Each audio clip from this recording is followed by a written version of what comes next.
Hello, hello. Hello, hi everyone. We'd like to wait a few more minutes. We have 5 students right now, so let's wait maybe some 5, 7 minutes.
Okay, I think we can start now.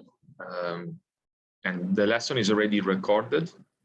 I hope you didn't have problems to find the recordings for the last lesson, and also the repository on Google Drive where I posted all the PDFs with annotation and highlightings. For today, the plan is discussing the 3 remaining sets of slides from the lectures. So we have monetary policy, the foreign exchange market. Okay, someone just left. And the 2007-2008 financial crisis. So we'll try to cover this pretty fast, hopefully in less than 1 hour, then we can take a break. And in the second part of the lesson today, we will discuss the readings. So we have 4 readings. One is about Bitcoin. It's a pretty old paper, but most of the conclusions and observations are still relevant.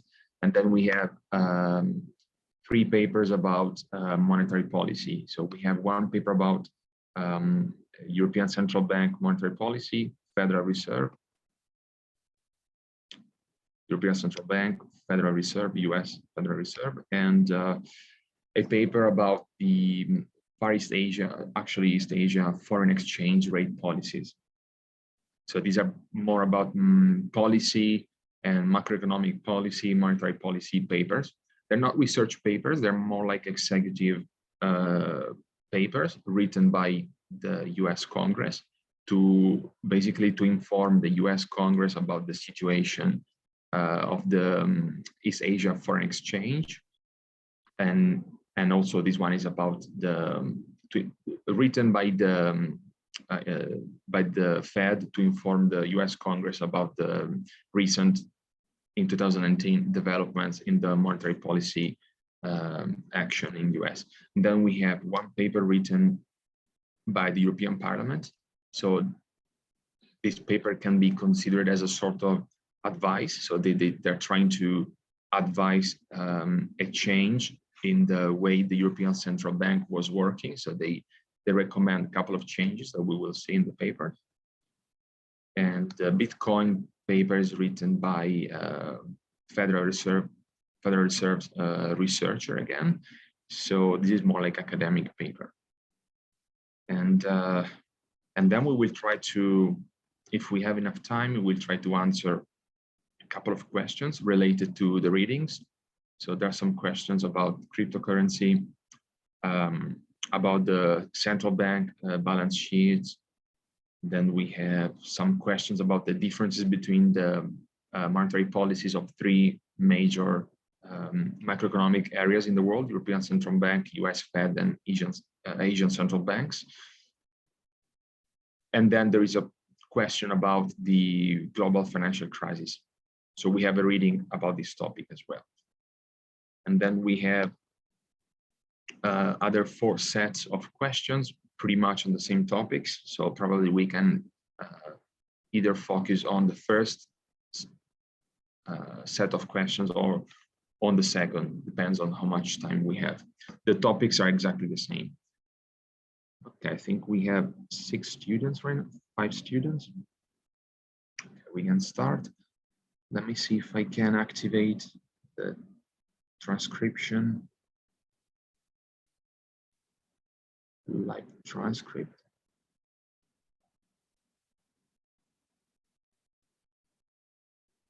Live transcript.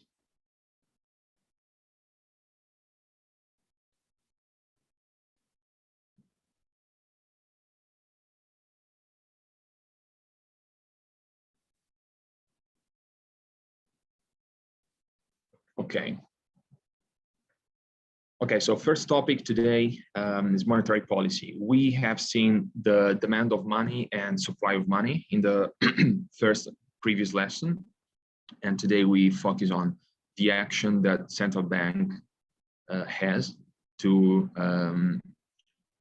try to meet the mandate that they have, the goals of central banks. And we know that we already know that the instruments that the central bank has are mainly interest rate and controlling the reserves requirements. So through these two main instruments, central bank can influence the supply of money in the economy.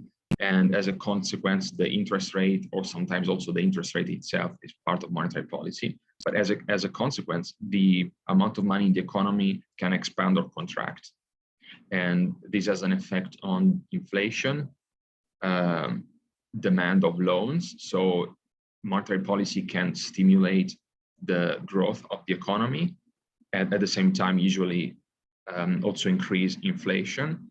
And then as opposite to this, the central bank can reduce the supply of money in the economy and also affect the demand. So as a consequence, the quantity of the amount of money in the economy can shrink. And usually this is correlated with a reduction in inflation or even deflation and the contraction of growth, GDP growth, and usually unemployment. So we know that monetary policy, it's a set of instruments the central bank has, and also usually it's also a clear mandate, a clear goal that a central bank has. It's part of the monetary policy. So we will see later what is the monetary policy of European Central Bank, of the US Fed, and of some other East Asian central banks.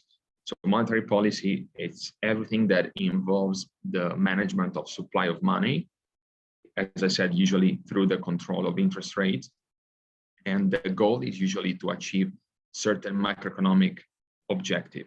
Can be inflation, can be consumption growth, unemployment, and so on. In details, we can jump here. In details, we know that each central bank has a clear set of goals. Usually, it can either the Congress or some other institutions in a state give a certain mandate to a central bank. So central bank is pretty much independent from the politics of the country, and it has a very clear, written goal to pursue, because that's very important. There shouldn't be any confusion. The economy should know really well what's the goal of a central bank, because the action of a central bank has a great impact on the expectations of the economic agents. So the economic agents, they should know really well what's the goal of a central bank, and the central bank must be really clear when communicate its action. So it's really well written. For instance, we know that for the US Federal Reserve has multiple goals compared to European Central Bank, and we know that maximum sustainable employment is one of the goals, which is as important as stable prices and also moderate long-term interest rates. So in US, the Federal Reserve has three different objectives, and only one is related to prices. So stable prices means the central bank tries to control inflation and keep inflation usually positive around 2% to stimulate growth in the economy, but also maximum sustainable employment. So we have seen that in the past, Fed, through the quantitative easing, tried to increase the performance of the economy to create jobs. And then also another goal is to control the interest rate. So it's very important that the long-term interest rate is not too high, so the economy can borrow money in a sustainable way to make investment to expand the potential growth of the economy. And on the other hand, in Europe, the European Central Bank has only one goal, which is keep the inflation rate as close as possible, but below 2%. So that's the primary goal of European Central Bank. And the secondary objective is full employment and balanced economic growth. But in practice, European Central Bank focuses mainly on the inflation target of 2% and below. People's Bank of China has a different mandate, of course. the goal is the economic growth, and how the Central Bank of China tries to pursue a long-term economic growth is by guaranteeing stable prices. So anything else like public investments, that's not concern of the People's Bank of China. The only concern is to keep stable prices with the long-term objective of economic growth. Of course, economic growth depends also on other factors. So I would say that the mandate of People's Bank of China, it's not that clear, because economic growth cannot be fully fully linked to the action of a central bank. Of course, we cannot say that the central bank has failed if there's an economic growth. There may not be economic growth for many other reasons. Whereas in Europe and in US, if inflation is above 2%, responsibilities of the central bank, because that's the only institution in a country that can control the supply of money. So as we can see, different institution has different mandate, and they all have different degree of accountability. And then all the central banks in open economies, they also have to keep an eye on the foreign exchange market, because if the economy is open, the demand of local domestic currency can also come from abroad. So it's also responsibility of central banks to avoid unexpected appreciation or depreciation of the domestic currency against foreign currencies. And somehow also inflow and outflow of capital related to exchange rate and also difference in interest rates. So as we have just seen, each central bank has a different goal. And what happened in the short term usually is very different from what happens in the long term, when the supply of money in economy changes. According to the neoclassic school of economics, monetary policy cannot affect the real economy. So if we have a look at the Fisher identity, we have money times velocity of money equal real GDP. So real GDP is price, level of price times the real GDP, which is the quantity of goods and services produced in an economy. So according to this neoclassic idea, if the central bank increase the amount of money in the economy, because V is assumed to be constant, and also the economy it's assumed to be at its optimal level, so like full employment and optimal level of production, also Y does not change. So every time, for instance, there is an increase in the monetary supply, it is fully translated into an increase of prices. So this means inflation. So every monetary policy action has only impact on prices through inflation or deflation. That's what happened in the long term, correctly, but according to the neoclassic school, also in the short term. However, we know that that's not the case.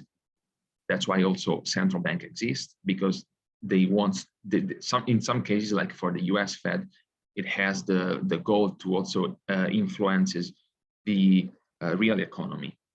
How? Because in the short term, prices are sticky. That means they change slowly. So every time there is a change in the monetary supply, real GDP can also change, because prices, they do not adapt overnight. So let's say there is a quantitative easing that we have seen that during also the stimulus that there was during the pandemic. So the Fed, let's say, prints some money, and in the short term, prices will not react. So what happens is that the real GDP, so let's say the income of the economy, is now larger because of this injection of money. And this means that the real GDP in the short term can change. People receive this new injection of money, they can consume more, and consume is part of the GDP. they can invest more in their own businesses. Investments are part of the GDP. So in the short term, monetary policy can affect real GDP because P prices does not react immediately.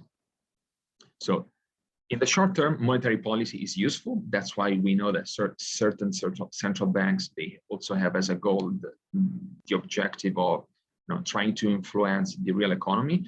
But in the long term, prices will adjust. And we can say that in the long term, the monetary policy is not does not have an impact on the real GDP. Of course, it has an impact on the economy through the level of prices, because there is a well-known relationship between unemployment and inflation rate. So most of central banks have an inflation rate target of 2%. And when the inflation rate grows, we know that the unemployment rate decreases. For instance, why does this happen? Because let's say you have a company which is not, let's say you have an investment and you're ready to produce.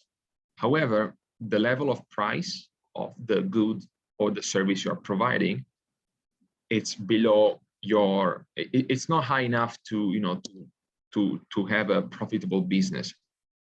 But with an inflation rate now 2%, the final price of the goods or service you're providing is 2% higher.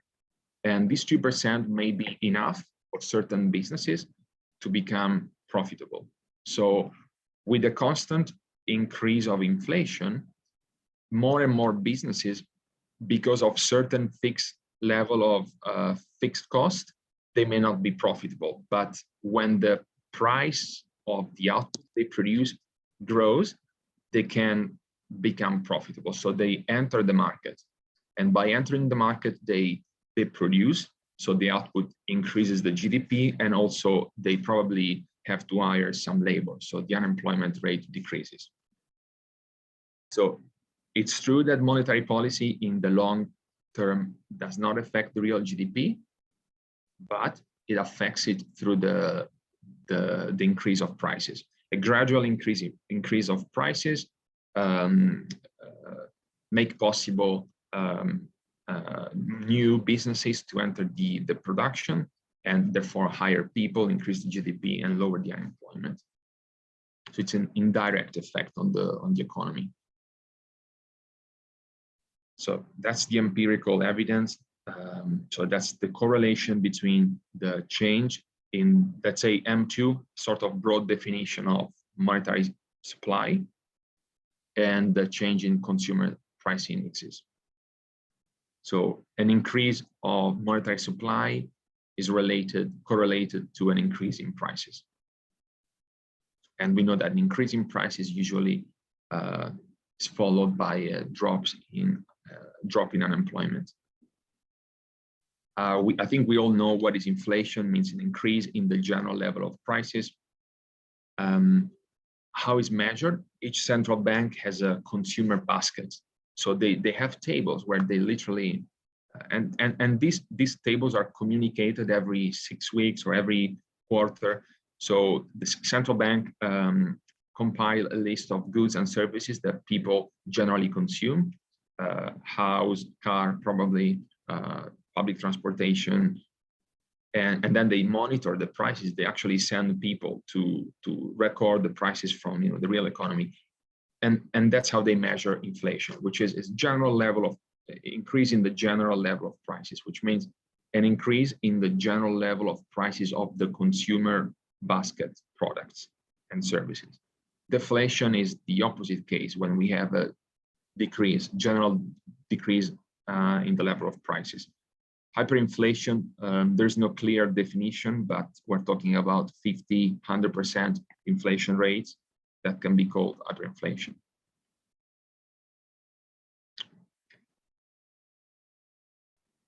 We have seen the different goals of central banks. And as I said before, there are two directions that the central bank can take. They can shrink, so the monetary supply, so that's usually called tightening monetary policy. And this is done, it depends on the central banks, but usually it's done through an increase of the interest rate, which makes deposit of commercial banks to the central bank more convenient, and also borrowing money less convenient for the economic agents. And we know that less loans, so if we have a decrease, if we have the rate of creation of loans lower than the rate of loans paying back, we have a shrinking of the monetary policy. So by increasing the interest rate, borrowing money is more expensive for businesses and people, and also for commercial bank, it's more convenient to deposit the excess reserves that they have, deposit them at the central bank, because now they can earn a higher interest rate.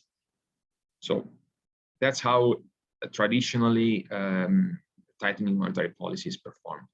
On the other hand, we can have a monetary policy easing, which is decreasing interest rate, which makes for commercial banks deposit at central bank less convenient, and also loans more convenient for the economy. So there's a higher demand of money through new loans, and this will increase the monetary supply. So this was a very quick recap of the monetary policy instruments, tools that central banks have. And we can now move to a very different topic. I think with this set of slides, we can conclude the lectures about monetary policy. We have some readings about these topics later. Now we can move to the Forex, foreign exchange market, which is the largest market in the world. It's the over-the-counter market where agents exchange foreign currencies. It's over-the-counter because it's not regulated, and it's kind of disgregated all over the world. There are so many broker house and market makers where you can exchange your currency against foreign currency, whereas you can only, for instance, buy Apple in 1 or 2 markets. So it's an unregulated market. It's over the counter. It's 24 hours open, and it's probably the most liquid market in the world. Okay. So one important thing that creates a lot of confusion. So let's say we have a USD euro foreign exchange quotation. What does it mean? So we have the base currency, which is the one that comes first, is called base currency. And then we have the quote currency. So usually we have USD coming first most of the time, and that means we have, let's talk about Hong Kong dollars, for instance. So we have, I don't know, 7.8 Hong Kong dollars for 1 USD. So the base currency is USD, the one that comes first, and then we have the quote currency, it's the second one. Yeah, it indicates how much units of the quote currency are needed to buy 1 unit of the base currency. And for instance, if you want to trade, I don't know, USD against the Polish zloty, this quote may not exist. So not all the combination of currencies exist. You may have to first exchange your USD against euro, and then euro against the Polish zloty, for instance. So we have a brief overview of the most traded currencies, and also currencies pairs. So we have USD, euro, Japan, and that's a EME. It's a basket of emerging market currencies. And the most traded pair is USD euro, USD Japan yen, USD Great Britain pound. As you can see, this should be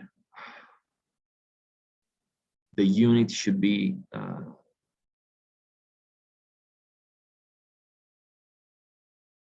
I think trillion of USD per day. I'm not sure, but it's by far the largest financial market in the world.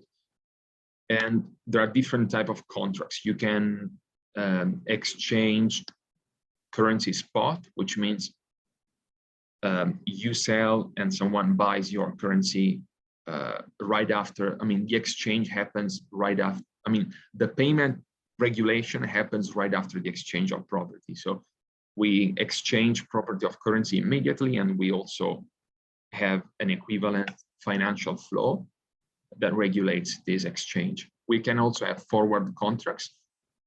In this case, the price is set today, and the exchange happen in 1 month, 3 months, 6 months by now. So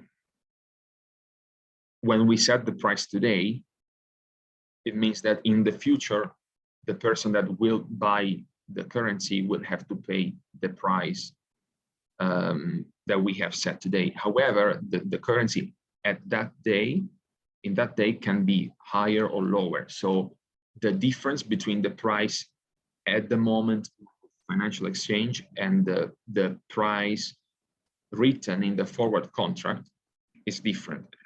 And the difference between these prices is the surplus or loss of the operation.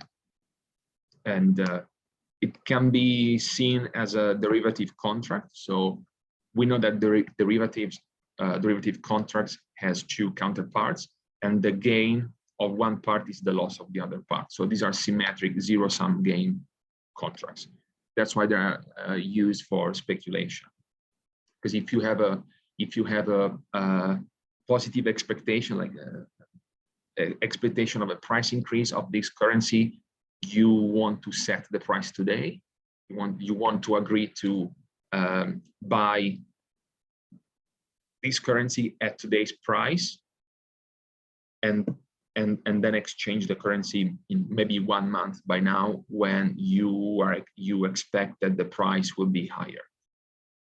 So it's like buying at discount, basically. And then we have swap contracts. They're a little bit more complicated. They involve an exchange of capital at the beginning and at the end.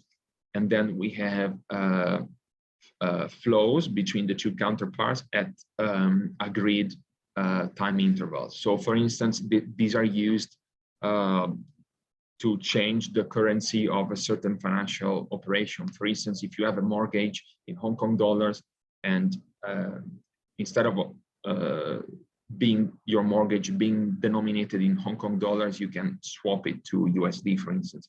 You just have to find someone that has a different expectation as you, and let's say they give you the USD at the beginning, you give them Hong Kong dollars, and then they pay you USD at agree exchange rate at the dates where you were supposed to pay back your mortgage in Hong Kong dollars. And at the end of the agreed period, so these are term contracts, at the maturity, you give back the USD amount of money you have received, and you receive back your Hong Kong dollars. So you swap capital at the beginning, at the end, and also you swap the financial flows between the beginning of the contracts and the end of the contract. There are different types of swaps, but it's a little bit technical. You just have to know that they're either used for speculation or for really hedging exchange rate risk in financial operations. And again, it's a derivative contract, so it's a zero-sum game contract, which means that the sum of profits of one part is equal to the negative profit of the other counterpart. So one part gains, one part loses. So that's why they can be used for speculation. Because if you have expectation about one direction, you can take an active bet, and the other person, in order to enter your contract, must have, unless they are irrational, they must have a different opposite expectation as you. what is the real exchange rate? So we know that there are some nominal exchange rates. Those are the exchange rate posted on the financial market. So we know, for instance, that USD Hong Kong dollars exchange rate is something like 7.8. However, we also know that the real exchange rate is influenced by the level of prices. So let's say exact same good in two countries may have very different costs, different prices, no matter what's the nominal exchange rate. So in order to calculate the real exchange rate, you have to you need to know the prices of the same good in two countries or two economies, calculate this ratio, which is sort of real exchange rate, and this real exchange rate goes to modifies the nominal exchange rate. And maybe you have heard of the Big Mac index. It's compiled by The Economist, the financial economics magazine. So they keep track of the cost of the Big Mac in USD across the globe. So that's a good indicator of a real exchange rate. Because no matter what's the nominal exchange rate, a Big Mac may be much more expensive in Sweden than in US, for instance. So the real exchange rate is given by the ratio of foreign to domestic prices times the nominal interest rate. That's why nominal interest rate, it's called nominal, because it doesn't really mean anything. So if you can exchange 7.8 Hong Kong dollars to 1 USD, it doesn't mean that the Hong Kong dollar is 1 over 7.8 times less valuable than USD. It doesn't mean anything. What matters is, of course, the nominal interest rate times the ratio of prices. So that's how the real exchange rate is calculated. We will see this in details when we talk about the East Asia foreign exchange rate policies. But it's good to know now that there are different exchange rate regimes. So each economy has a domestic currencies, and there are many foreign domestic currencies. How the exchange rate of the domestic currency against foreign domestic currencies is affected. I mean, what are the players, what are the actors in the mechanism of determination of exchange rate? Of course, governments and central banks are involved. So there may be a free float regime where there is no intervention of any government or central bank. The economic agents exchange currencies as if they are any other goods or service in the economy. So the supply and demand of economic actors determines the exchange rate. Then we can have a fixed exchange rate. It's usually called PEG. And that's the example of Hong Kong. So there is an institution or the government, either the government, the central bank, or a group of commercial banks together with the central bank. That's the case of Hong Kong, for instance. They have a clear goal of setting the exchange rate equal to a predetermined number. So the Hong Kong dollar exchange to USD, so 7.8 Hong Kong dollars are exchanged for 1 USD, and the Hong Kong Monetary Authority has the goal, the mandate to keep this exchange rate fixed. How? By intervening in the foreign exchange market. So buy back the sell the Hong Kong dollars when the Hong Kong dollar is too strong against the dollar, and buy back when it's too undervalued. So there may be a government together with a central bank that influence in the foreign exchange market the exchange rate, with the goal to keep it fixed. However, some other economies, they have a sort of managed float, which means a free float regime with some, I would say, non-institutional action by government or central bank, which means that governments or central bank can intervene sometimes based on their strategic view or whatever the condition of the economy, but there's no institution with a clear goal to keep the exchange rate fixed. So that's the case of, for instance, South Korea, Taiwan.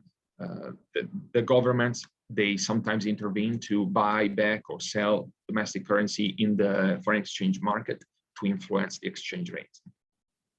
And then there is something called monetary union. That's the case of European Union. In European Union, some countries, they decided to share the same currency, and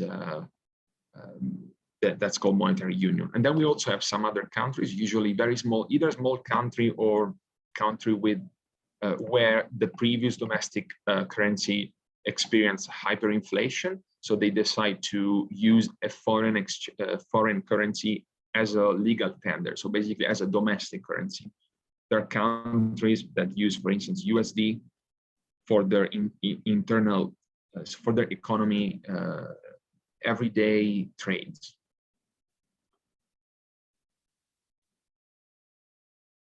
So the evolution of Forex, what happened on the Forex market? So what's the history? From 1873 to 1914, there was a system called gold standard, which means supply of money. Basically in each country, the supply of money was dependent on the quantity of gold that the country had. So the problem is that there were no monetary policy. We know that if the amount of money in the economy is one-to-one related with the amount of gold, how can a central bank increase or reduce the monetary supply? They cannot, unless they find or buy or sell gold. So the action of central banks were very limited, and there were no room for creation of monetary supply to help the economy or the temporary down cycle that the economy may have experienced. So after the Second World War, countries get together and they decide to create a new system, which is called Bretton Woods systems. The gold was basically replaced with USD dollars. So now the quantity of money, so the money supply, is related to the amount of USD dollar created. So the USD dollars was basically still linked to gold standard, but then all other economies, they fixed the exchange rate of their own domestic currency to the dollars. So now the link between, let's say, Japanese yen was not related to the amount of gold that Japan had, but was determined as a fixed exchange rate between Japanese domestic currency and USD. So, however, this has a lot of implication, because this set of countries, they had to agree on exchange rates. So they sit down together, they said the exchange rate between Japanese yen and USD dollar is this one. And then, so there was a big table of exchange rates, and they were fixed. Now each country had incentives to unilaterally change their own exchange rates against the dollars to, for instance, lower the exchange rate to foster export, or other way around, to make imports cheaper. So in order to guarantee the functioning of these systems, countries had to create a supranational institution, which is the International Monetary Fund and the World Bank. So the goal was to supervise this system, to be sure that each member of this system was not trying to altering the exchange rate, the fixed exchange rates that they agreed on. However, we know that these make impossible monetary policies, or even, as I briefly mentioned before, manipulation of the exchange rate to solve local problems. Let's say one country is suffering the economy is not doing well, they would like to export more. So one solution they have is to depreciate the local currency against foreign currencies to foster exports. And because inflation rate also was really high, and there were so many technological changes and also geopolitical changes, this system basically collapsed in 1971. And what this has been replaced by pretty much a world where now we have floating exchange rates in Western countries, and central banks sometimes intervene in the market, but basically we have floating exchange rate. For instance, the exchange rate between the most traded foreign exchange pair, USD euros, is 100% floating exchange rate. There's such a liquid forex pair that even the two central banks involved perhaps cannot influence it. However, some smaller countries like probably Japan or Korea, they have acted a lot in the past to influence those exchange rates. So the higher, the most traded, the most widespread, the most important, the more important is the currency, the higher is the barrier of entrance for central banks and governments to try to influence the exchange rate. So it's a sort of impure floating system, because we know there are some institutions like central banks or government that try to manipulate in some countries the exchange rate.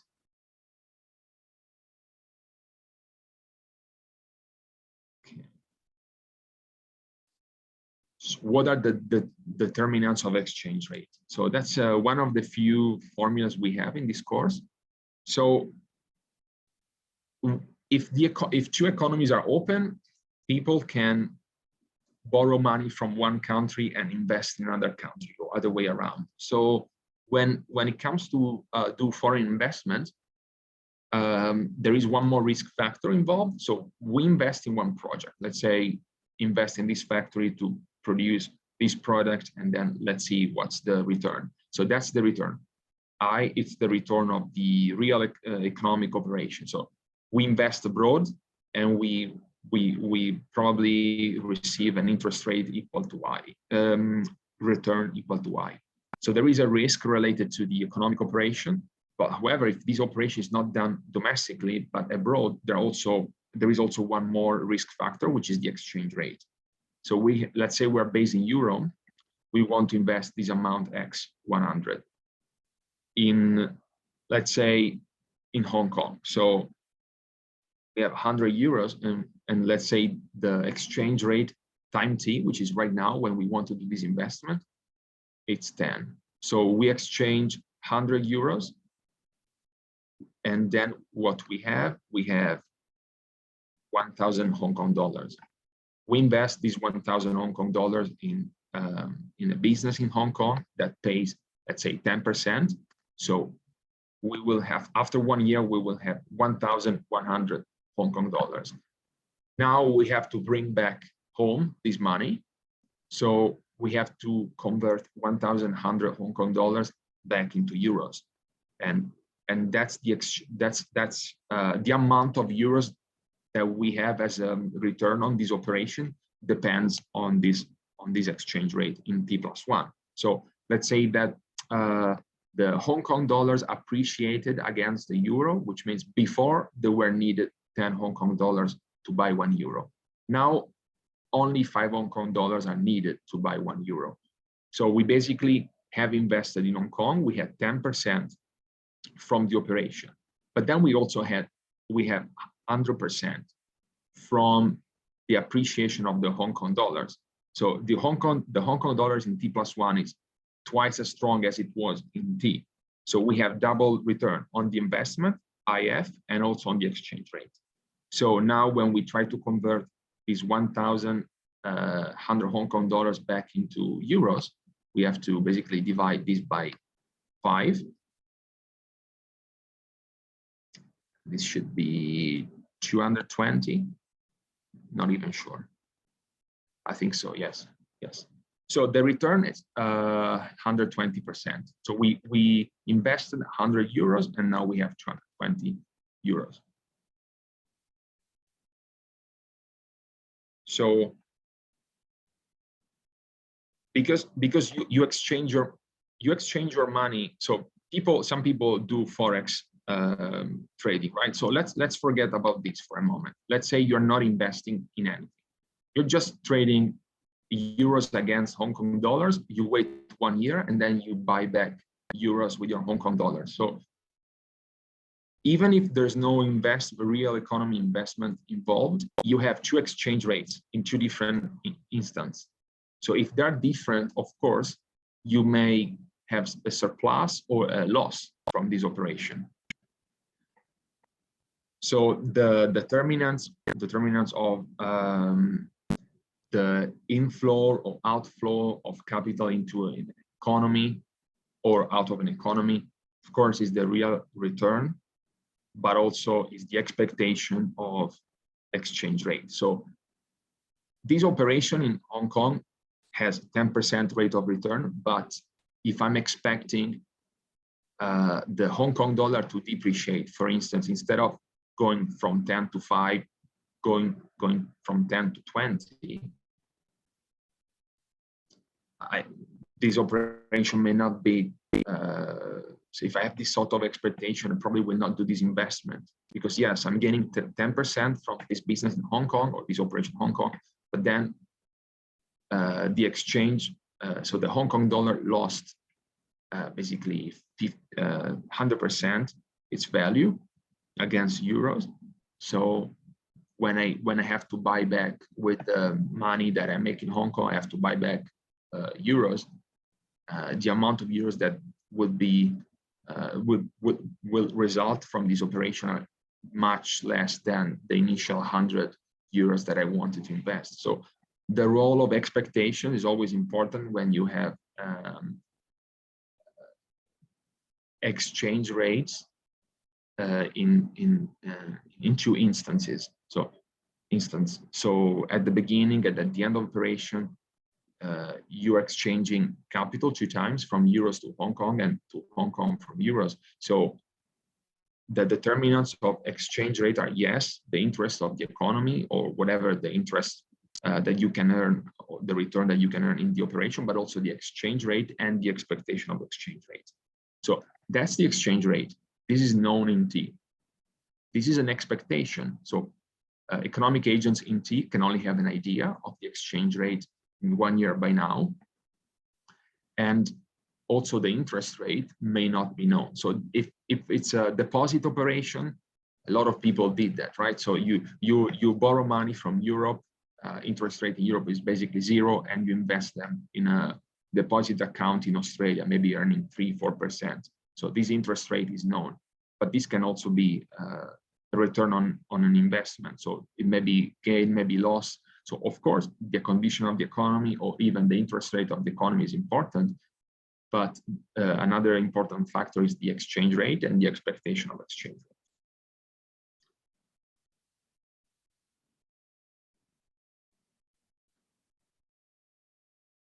Yeah, so as I was saying before, if the domestic interest rate increases, investors prefer to invest domestically, and also investors from abroad will send their capitals to this domestic country.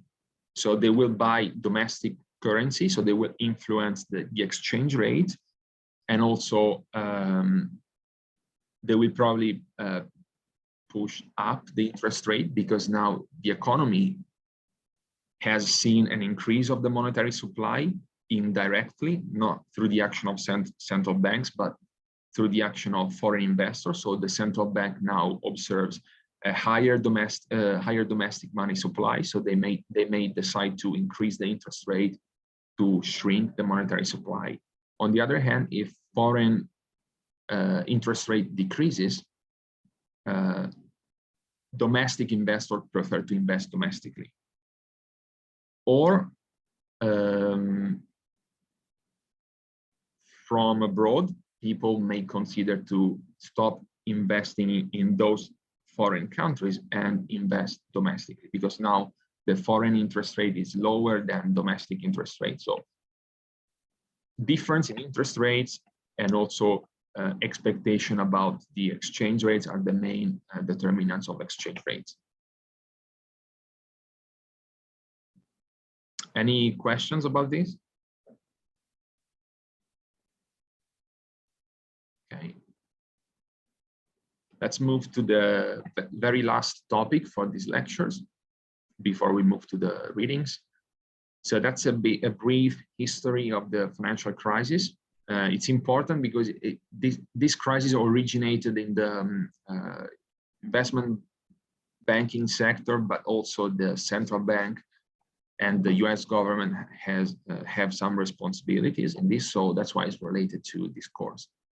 And especially the tools that the Fed used to contrast this financial crisis have been introduced, have been used for the first time. So they're called unusual monetary policy tools. So we're talking about quantitative easing, and then the creation of a direct interest rate that commercial banks can use to deposit or receive money from central banks, modeled on the basis of this European Central Bank. So we will see what happened, why it happened, and how it impacted the economy and how central banks reacted. And then, of course, why central banks? Because this crisis originated in the US, but had long impact in Europe. So the European central banks was the second one that had to react to this economic crisis, financial crisis. And as we can see, the US Fed moved on, but the European central bank still dealing with very low interest rate, almost close to zero. So the little bit of background: from 2002 to 2006, housing prices in the US were growing steadily, almost double. And this increase has different causes. Some fiscal policies, for instance, the government created something called government-sponsored enterprises, for instance, Fannie Mae and Freddie Mac, with the goal to help citizens to get loans and access property. And then second thing was very low interest rate. So as you can see, interest rate was historically low. So now, of course, it has been much lower for a decade or so. But coming from the 90s, 80s, and 70s, this level of interest rate was surprisingly low. So getting loans was very easy. However, some people had financial struggles and they were helped by the government to access loans and right to buy property. So there was a huge demand of properties that pushed up the US housing prices up to 2006.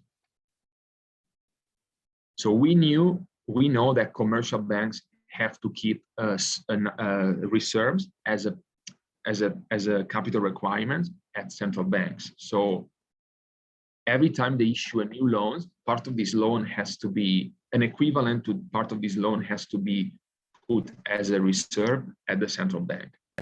So we know that these reserves do not pay well.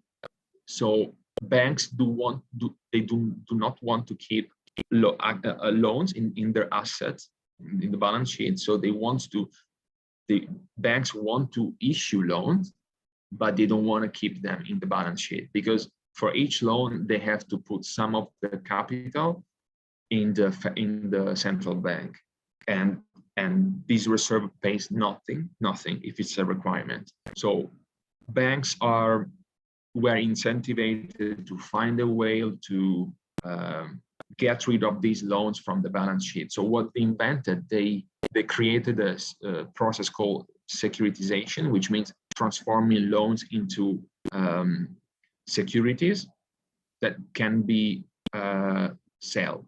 So before, it was basically it wasn't legal to sell loans from one bank to another. So they had to find a way to get rid of these loans from the assets in the balance sheet.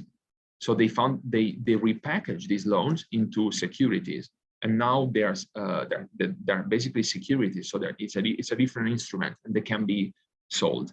So they went through this process of securitization, which means the bank pool different loans together into a package, a sort of portfolio of different loans, with the probably even a bit naive, but the hope that these loans kind of balance out the losses. So similar to insurance companies balance sheet, they insure a lot of people. It's highly unlikely that all these people get sick all together, and the insurance have to pay premiums to all these people at the same time. So they through financial engineering, they believe to have found a way to minimize the risk in the way they aggregate these loans together. So they created securities that are representative of a portfolio of different loans from different states, different cities, different demographic.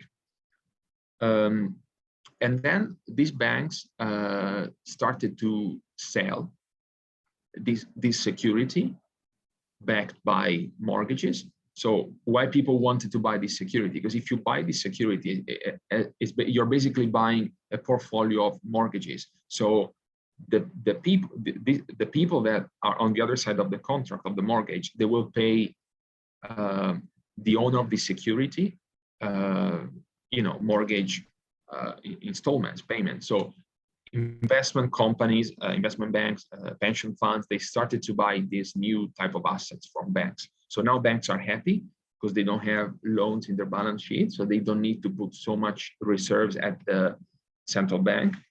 And now we have a new audience of investors with this type of new securities in their portfolio, in their balance sheet.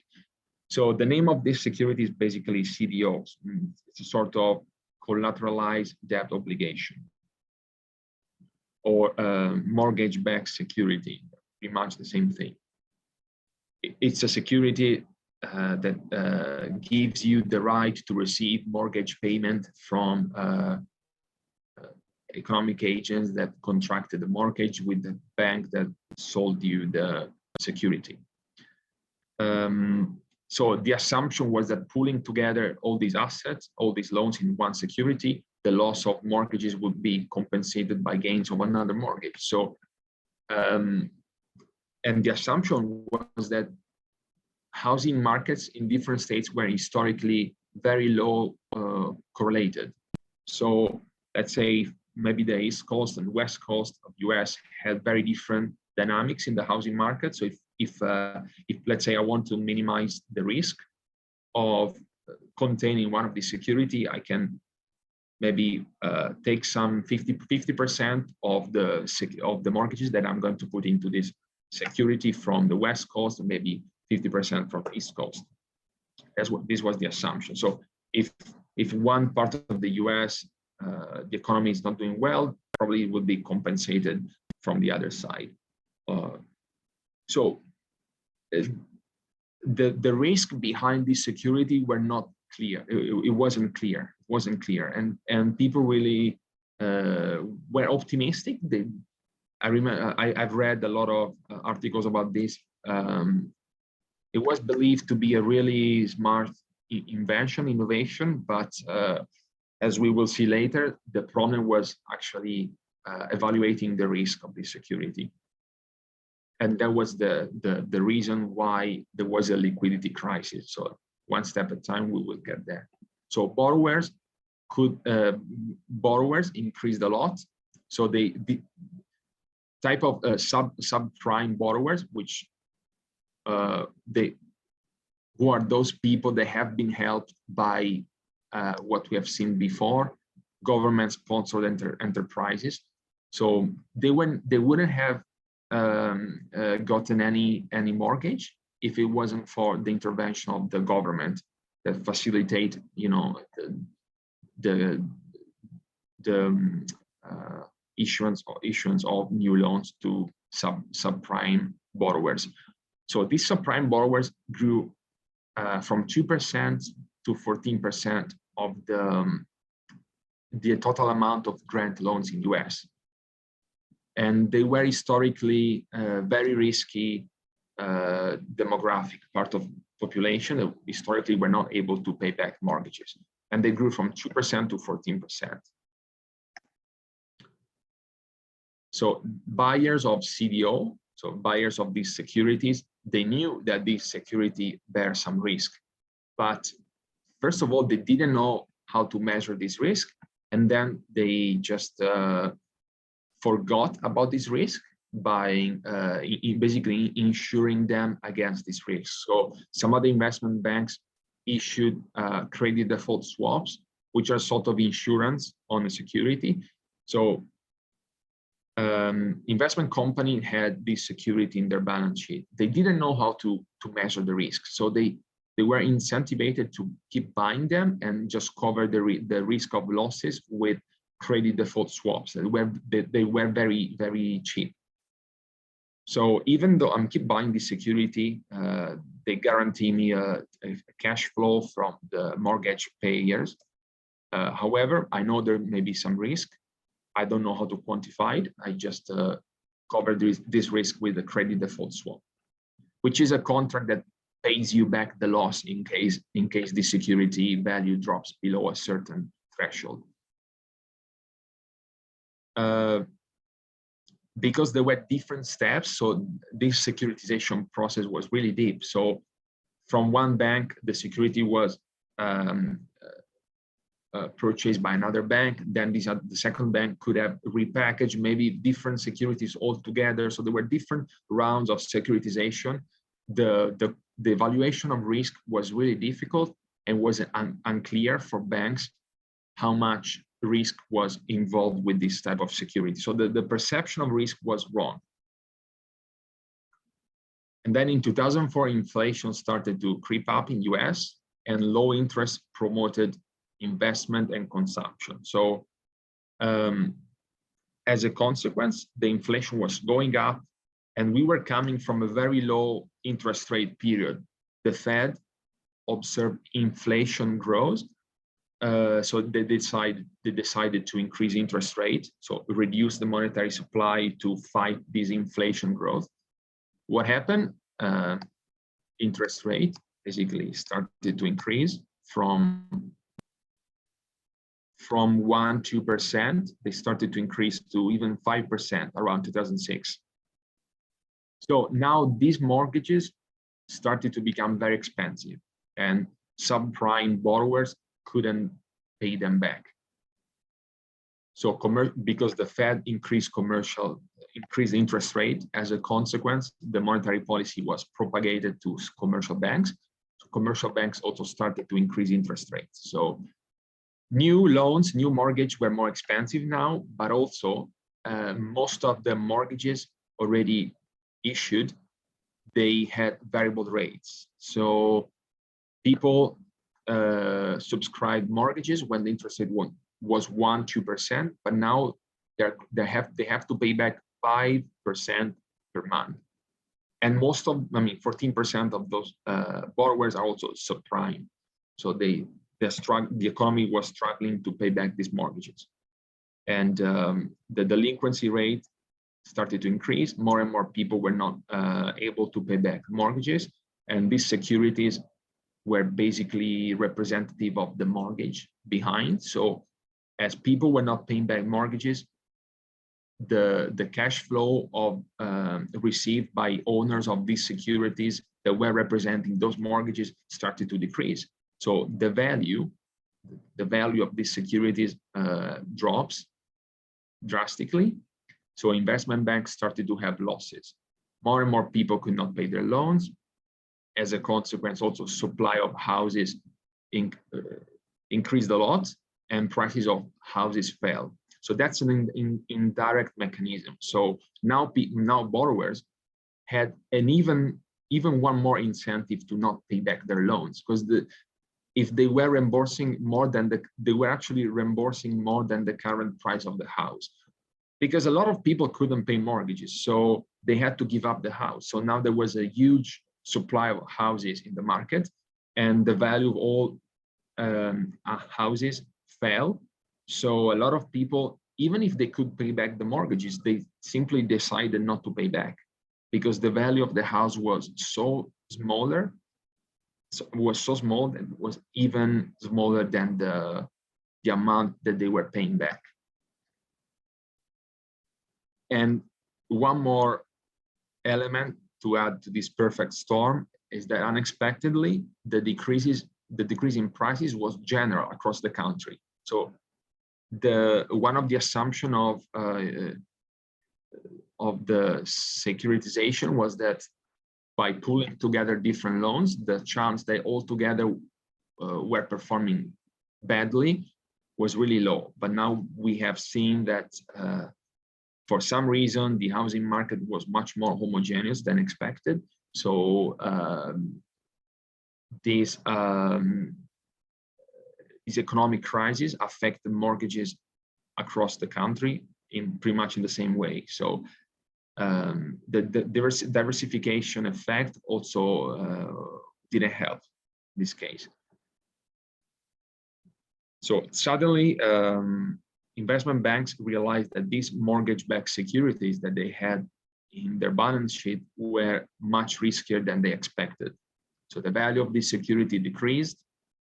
Now commercial banks lost confidence in each other. So institutions started to see that we're having losses, and they started to be suspicious about the financial condition of other banks, institutions that we're dealing with. So every investment company, also commercial banks, because they also purchase this type of security, they were recording losses. And of course, less capitalized banks, they were struggling with these losses. So lending money to this type of institution was considered very risky, because they were actually burning capital, so through these securities, and there was a spread of panic. So the liquidity in the market suddenly dries up. No institution were trusting any other institution. So there was a liquidity crisis. The interbank capital market stopped to be liquid. Institutions in need of liquidity were not able to access liquidity from the market anymore, and they had to go bankruptcy, some of them. What happened? The Fed had to step in to stop this liquidity crisis. So to avoid the propagation of this crisis, and in the financial system, they had to save some of these companies. So they lend money to Chase to purchase Bear Stearns, to basically signal to the market that the Fed was ready to avoid the propagation of this crisis, but also to make this institution liquid, so that it could have first provide liquidity to other institutions, and also make it perceived as a safe institution by other banks and companies that they could have provide even further liquidity to Bear Stearns. However, in September, this was March, the situation kept getting worse and worse. So the Fed foreseen the possibility that they would have had to save many more institutions. So they could not give the signal to the market that they were able to and ready to save all the institutions in troubles, because that would have triggered moral hazard risk from, they would have incentivized the risk-taking behavior from this institution. They were already in a very deep crisis. So they had to, the Fed decided not to be the lender of last resort of Lehman Brothers, for instance, which went bankrupt. This probably has been a mistake. It's very difficult to tell. And this bankrupt propagated the crisis even across the US borders, basically around the world. So yes, this bankruptcy installed panic in the interbank lending system worldwide, globally. So these commercial banks were facing difficulties to access liquidity, and they had to decrease the credit supply. So they already have given a lot of loans, and they could not find new liquidity. So banks in need of liquidity couldn't find any liquidity to survive, and banks, let's say, banks in better condition, they couldn't keep issuing new loans, so they had to crunch the credit supply. So there was through the commercial banks, this crisis went from financial system to the real economy. So now consumers and companies could not find liquidity, basically loans, to keep the real economy going. So no investment, no consumption means recession. So the crisis went from banking to real economy. Company decreased investment, household decreased consumption, and this led to economic slowdown and inevitably to unemployment. So the central banks lowered the interest rate and also decided to use some non-conventional monetary policies like quantitative easing, for instance, which is a massive purchase of assets, usually US Treasury, from commercial banks to inject liquidity into commercial banks' balance sheet, hopefully with the final goal, intention to let this liquidity reach the real economy. So the fund rate, which is the interest rate that commercial banks pay or receive when they exchange reserve with central banks, decreased from 5.25 before the crisis to basically 0 in 2009. So 0% basically means commercial banks could get money from the central bank for free. So they could have, that's actually the case, though there were also not even a limit. They could have borrowed any amount from, at least in Europe, they could have borrowed any amount from the central bank. But the point is that this liquidity never or only partially reached the real economy, because the real economy was in recession. So no consumers doing new investment, it's really risky. So the European Central Bank followed the same path pretty much around 1 year later. So the interest rate, the monetary policy interest rate were basically 0. The Fed, also European Central Bank, they could not lower the interest rate to stimulate the economy anymore. Interest rate cannot go below 0, right? So what can they do? They resorted to unconventional monetary policies. Credit easing consists basically increasing the amount commercial banks can borrow from central banks, also decreasing the reserve conditions, and the Fed engaged with something called quantitative easing, which it's a large-scale asset purchase, consists in massively buying assets from financial institutions in exchange of fresh new liquidity. And also a new thing was invented, it's called forward guidance, which is a sort of communication that central banks now do to explain clearly what's the long-term strategy and to anticipate to the economy what's the next steps the central banks will take to, in a way, to influence the expectation of the economy in order to reach the central bank's goal. In 2016, so many years after the crisis, the Fed started to increase interest rate again. So 2% is pretty much a couple of years ago, 2%. Europe in 2018 was still around 0. So the crisis lasted longer in Europe, also started 1 year later, but interest rates have been really close to 0 for like 5 to 6 years. So I think we can take a quick break here. We will talk about monetary policy, so Federal Reserve monetary policy, what are the instruments and what are the goals, the European Central Bank, the advices that European Parliament were given to the European Central Bank a couple of years ago. Then we will discuss about the foreign exchange regimes in East Asia. And we can spend a few words about Bitcoin, and we can try to answer these questions here. At least I will try to give you a reference to the page of these 4 readings. we don't really have to answer this because this is not part of the assignment. So in the next meeting, we will discuss about the assignments. These questions can be seen as a test to check whether we have understood the contents of the lesson so far.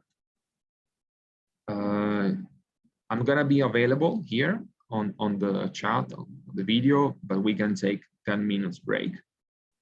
We can start 9:20, let's say 8:20, 8:35. We can take around 10 minutes break.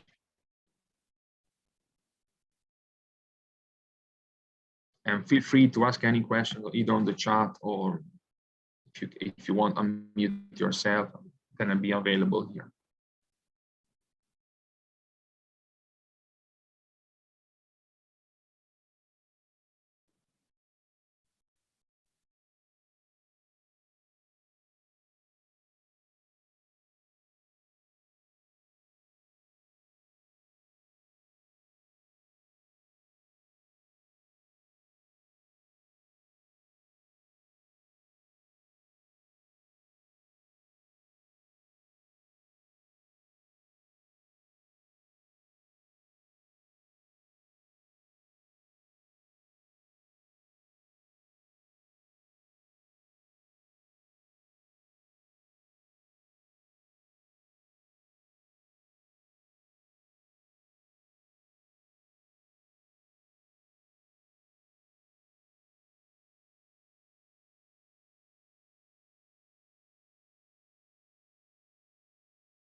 Okay, I think we can restart now.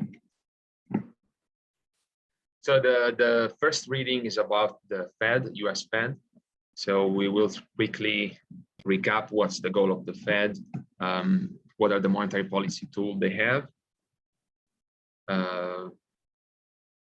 We'll talk about some unconventional monetary policy tools and a little bit of history, how the Fed acted during the financial crisis. I don't want to spend too much time on this reading because I think we talk about the Fed enough. I would like to have more time for the stage of foreign exchange rate policy. Okay, I've seen someone joined us right now, so I'm going to restate what's the goal of the Fed. So the US central bank has three objectives. The first one is the maximum unemployment, stable price, which means controlling the inflation rate, and then guaranteeing a moderate, so it means not too high, long-term interest rate. And this mandate is given by the US Congress, which has given the mandate, but does not control the central bank. So the monetary policy as usual, it's governed by the central banks, which is independent from the government and the political sphere of influence. How the Fed controls the monetary supply, it's traditionally different from what happens with the European Central Bank. So what the Fed does, it tries to, through market operation, which is buy and sell US dollars, so exchanging liquidity with commercial banks, the Fed tries to influence the federal funds rate, which is the interest rate freely decided by the supply and demand, at which reserves and liquidity are exchanged between commercial banks. So commercial banks, they exchange liquidity among them, and every day the cost that banks set for these exchange operations is recorded somewhere, and that represents the federal funds rate. So we have, in this market, we have commercial banks, and then from time to time, we have the Fed that steps in, buy the excess liquidity in this market or provide liquidity. The goal is to affect the cost of money that commercial banks set for exchange of liquidity between them. It's different from Europe. Europe, you have a policy interest rate, which is how much a commercial bank would pay to the central bank, to European Central Bank, to receive liquidity, or how much bank receive it if it deposits some money at the European Central Bank. So in Europe, you have a classic commercial, bank-based system. So central bank acts as another bank, basically, provides liquidity to banks. In US, you have a more market-oriented market of liquidity. So you have commercial banks exchanging liquidity between them, and then from time to time, the Fed steps in and buys the excess liquidity or provide some liquidity to this limited group of commercial banks that they can exchange huge amount of liquidity between them. So the Fed tries to influence a market rate. It doesn't set any official market rate. It's an actor. So it can be failed, it can succeed, cannot succeed. The goal is to influence these actors in this free market of liquidity. How? Through open market operation, which basically financial transaction between Fed and one or more commercial banks. So this federal funds rate, it's an overnight interest rate. So it's how much these banks pay for overnight liquidity. So usually at the end of the day, they check their balance sheet, then okay, we need some liquidity. Go to this interbank market, we borrow, we sell, we loan some money, and the rate we're going to receive is an overnight interest rate. And that's the only market that the only interest rate that the Fed can influence. So it's a short-term, very short interest rate, but of course, this propagates through the role of commercial banks to mid-term and even long interest rates. As we briefly mentioned before, this liquidity can also be provided by foreign actors. So because the US dollar market is basically, it's a free float exchange rate. It's governed by a free float exchange rate. The Fed, when it steps in with the goal of affecting the interest rate, it also has to keep an eye on the supply of dollars and therefore the exchange rate. So the goal is to influence the interest rate to affect inflation, and in the short term also give stimulus to the economy. But it has to be really careful because foreign actors can lend money or can also borrow money from the US system if the interest rate fluctuate too much. So the Fed influences the short-term interest rate, and this has a consequence on commercial banks' decision, and as a consequence, the action of the Fed has an effect on the mid and long-term interest rate. So the Fed is independent. The fact that it's independent reduces the accountability of the central bank, but also guarantee that the action of the central bank is not put under pressure by political decision that may not be compatible with the long-term goal of fixing a stable inflation and stimulate the economy. So it's independent, which is good for a central bank, but also reduce the accountability. So it's not uncommon to see a lot of pressure against the central bank. Even nowadays, we see all the political parties complaining about the decision of central bank to increase interest rates. So it's not an easy job to be the central bank governor, but has a great responsibility. As we mentioned before, we have seen 5 years during which the central bank performed quantitative easing to let U.S. economy coming out from the financial crisis, and the consequence of this was that the interest rate was really close to zero, basically zero. So when the interest rate reaches zero, central bank does not have any further room for monetary policy. So basically, once the interest rate is zero, this this monetary policy tool can no longer be used. So the central bank of US, the Fed, had to find different unconventional solution to stimulate the economy and provide liquidity to commercial banks. So they started to engage in reverse repos, which is a type of operation where the central bank buys some assets from commercial banks and promise to pay back the same amount that the same amount of the nominal value of the US Treasury, usually, or asset that has been purchased by central bank, plus a little bit markup. So this markup represents the interest rate that commercial bank received from this operation. So the Fed was not able to provide liquidity through the action of interest rates. So how it did it was really to buy back assets from commercial banks and inject liquidity into these commercial banks' balance sheet, with the hope to eventually let this liquidity reach the real economy. And this was during the financial crisis. In 2019, the Fed normalized these unconventional monetary policy tools. So they announced that it would continue using this tool to set interest rate permanently. So the action, let's say the behavior of the Fed has been changed permanently from the financial crisis.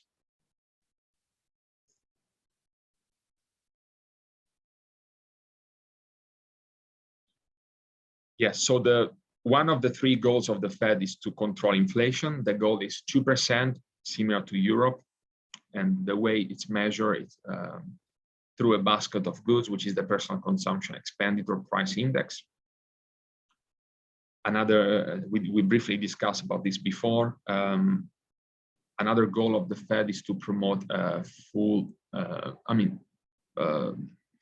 occupation through economic growth. So in the short term, the Fed can also helps to stabilize business cycle. And in the long term, the goal is to maintain a sustainable low, not too high interest rate, so that companies can make investments at sustainable cost.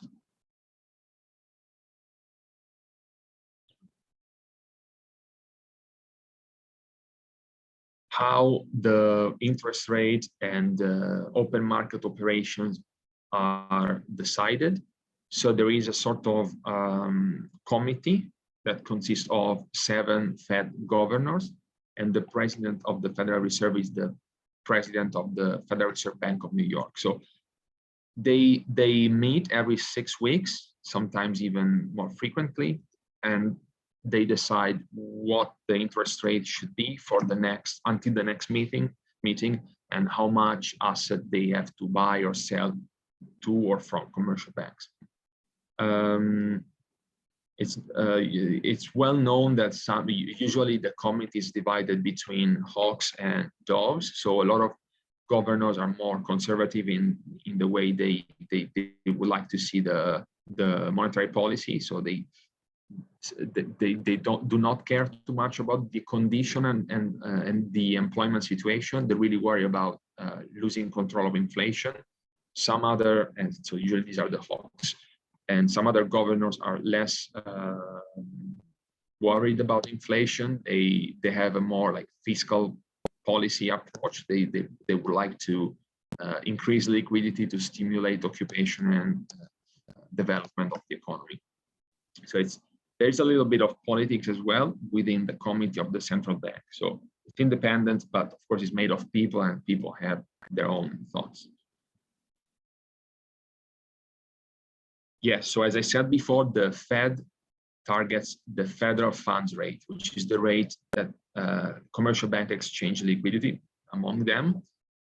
And so at the end of each day, each period, usually a day, banks make deposits and at the central bank to fulfill the requirements of reserves at central bank.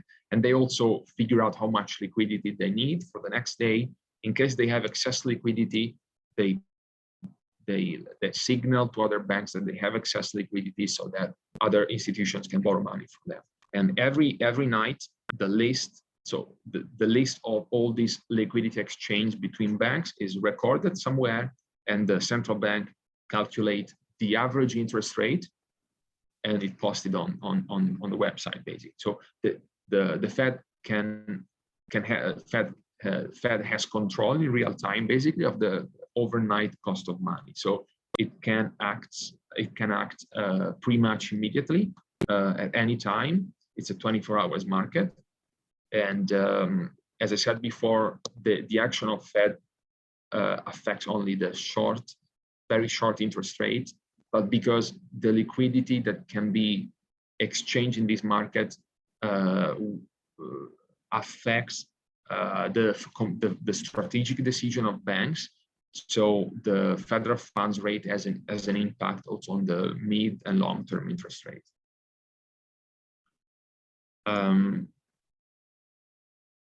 No. So this is just a quick recap because we have discussed a lot about the Fed.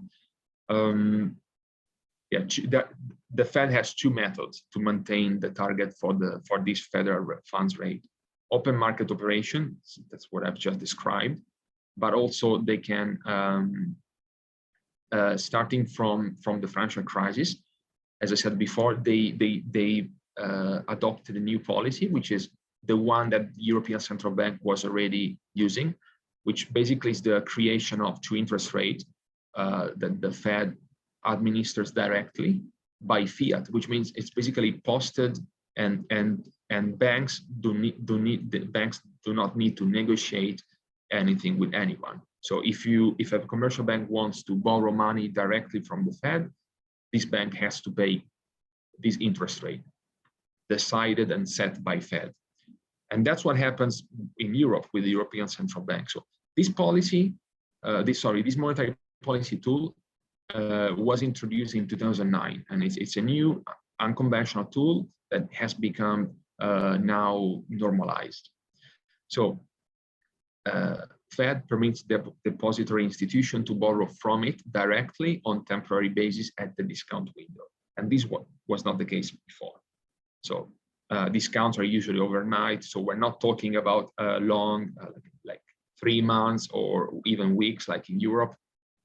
Still, so the Fed is still different from European Central Bank in the sense that this direct refinancing operation are overnight.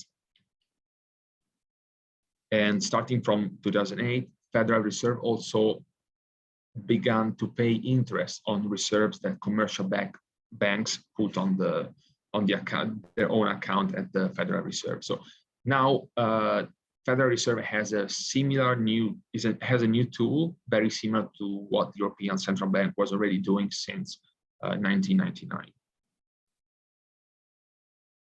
Another policy tool that the Fed has, we have seen this in the previous lessons, to change the reserve requirement. So Fed can do open market operations to affect the rate at which banks exchange money, can also refinances banks, and also give loans, pays back banks if they make deposits at the Fed. And then they can also change the requirements for the reserve that commercial banks need to have at the Fed. So if the Fed lowers the requirements, now commercial banks do not need to keep so much funds at the Fed. They can use them to, for instance, give out loans. So these are the three main monetary policies that Fed has.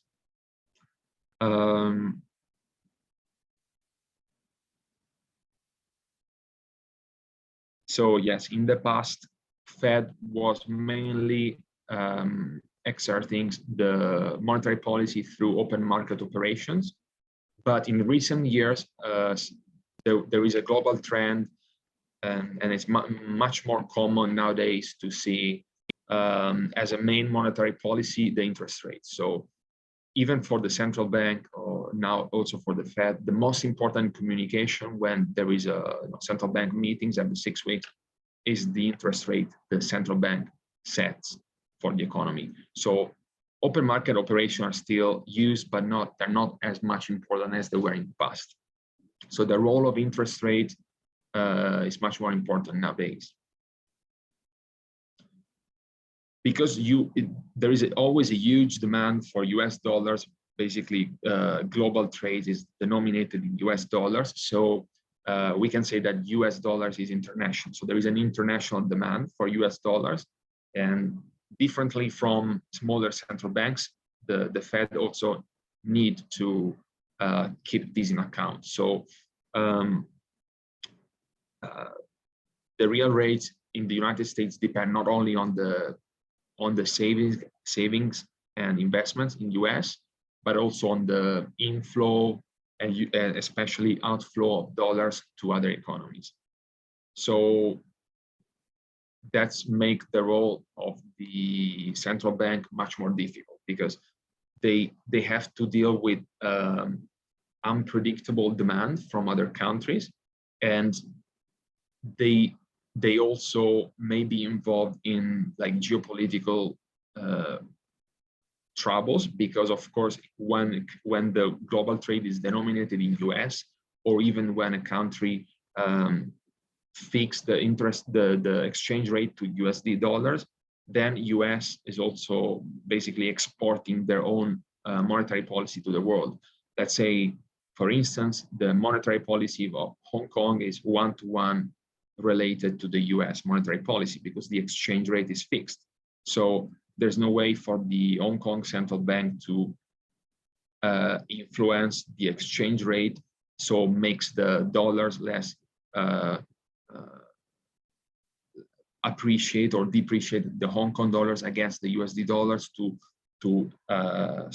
control, let's say, the import of the US monetary policy. So if US increases the monetary policy through market operation or decreasing the interest rate, for instance, we saw it during the quantitative easing, the money printed in US, they eventually reach the rest of the world. So if it wasn't for the situation in Russia, Europe would have had probably imported inflation from US because most of the European economies trade with US, and this effect is only partially moderated by free flow exchange rate. So in the case of Hong Kong, whatever happens with the US monetary base, it's basically reflected one-to-one to the monetary supply of Hong Kong, because the Hong Kong central bank cannot affect the interest rate to somehow try to stop the outflow of Hong Kong dollars to US or the inflow of US dollars to Hong Kong. So if you fix your domestic currency exchange rate to the USD dollars, you're basically importing the US monetary policy. So you don't have control on inflation, for instance. One way that central banks have to control domestic inflation is to altering, basically step in the foreign forex market and manipulate the exchange rates to make foreign goods cheaper, for instance, instead of more expensive if the inflation comes from abroad. But because in Hong Kong, the Hong Kong dollars exchange rate is fixed to 7.8 to USD dollars. If inflation comes from US, so let's say inflation is generated in US, and then Hong Kong, let's say, imports something from US, then the increase in general price of US goods is fully reflected in the inflation situation in Hong Kong. So having to deal with strong currency, like global currency, has a lot of also geopolitical unforeseen consequences. And we have seen many cases of manipulation of currencies, and US also they claim to have been damaged by manipulation in the exchange market, in the foreign exchange market. And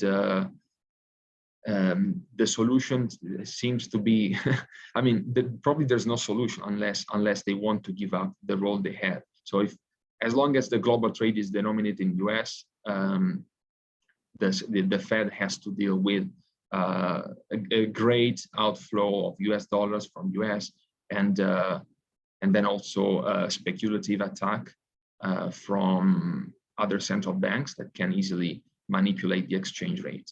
So let's say US is notoriously dependent from other countries for certain goods, and then they can the US economy can be less competitive in the export market if, let's say, another central bank manipulate the exchange rate against the USD dollars. So that's the case. We will see this in details later, but we have seen in the past some East Asia country did that.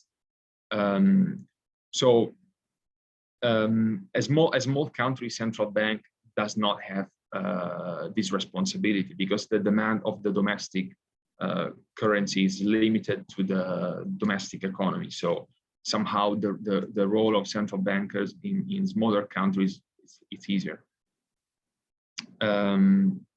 There's probably nothing much to say about this. We can probably skip to the next topic, which is more interesting. Just a quick note on the difference between, so this course is about financial economy or monetary economy, and the big focus is on monetary policy.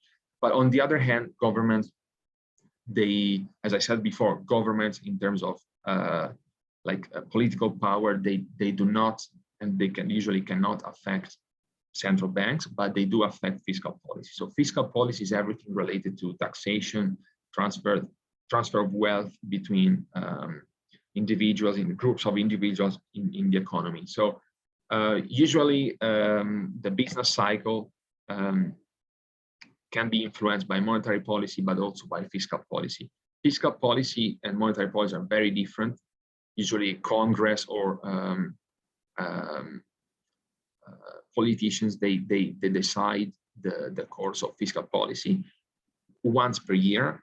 So fiscal policy is usually very slow to react to the economic condition. We know that monetary policy can be done overnight, but usually once per month. So it's administered every night, but usually the actions are decided once per month. Fiscal policy involve taxation, transfer of wealth. So they're usually outlined and decided once per year. So and they usually target different things. So fiscal policy, as I said before, involves transfer of wealth. So as opposite to monetary policy that affects all the economic agents, fiscal policy can be selective. So it's slower to react to economic changes, but can be more selective. For instance, certain taxation law can affect only one economic sector, or transfer wealth from a group of individuals to another one may not be generic. So they are different, and they are used by different decision makers and in a different way. Although the final goal is very similar, because fiscal policy, the goal is to stimulate the economy and usually have full employment. These goals are partially shared by some central banks. In the case of US, Federal Reserve, so the central bank, monetary policy somehow competing or whatever. It's not mutual it's not mutually exclusive with fiscal policy. So somehow they overlap. But that's not the case in Europe, for instance. We know that the goal of European Central Bank is purely controlling the inflation rate. So fiscal policy does not have anything to do with central banks' goals in Europe, for instance.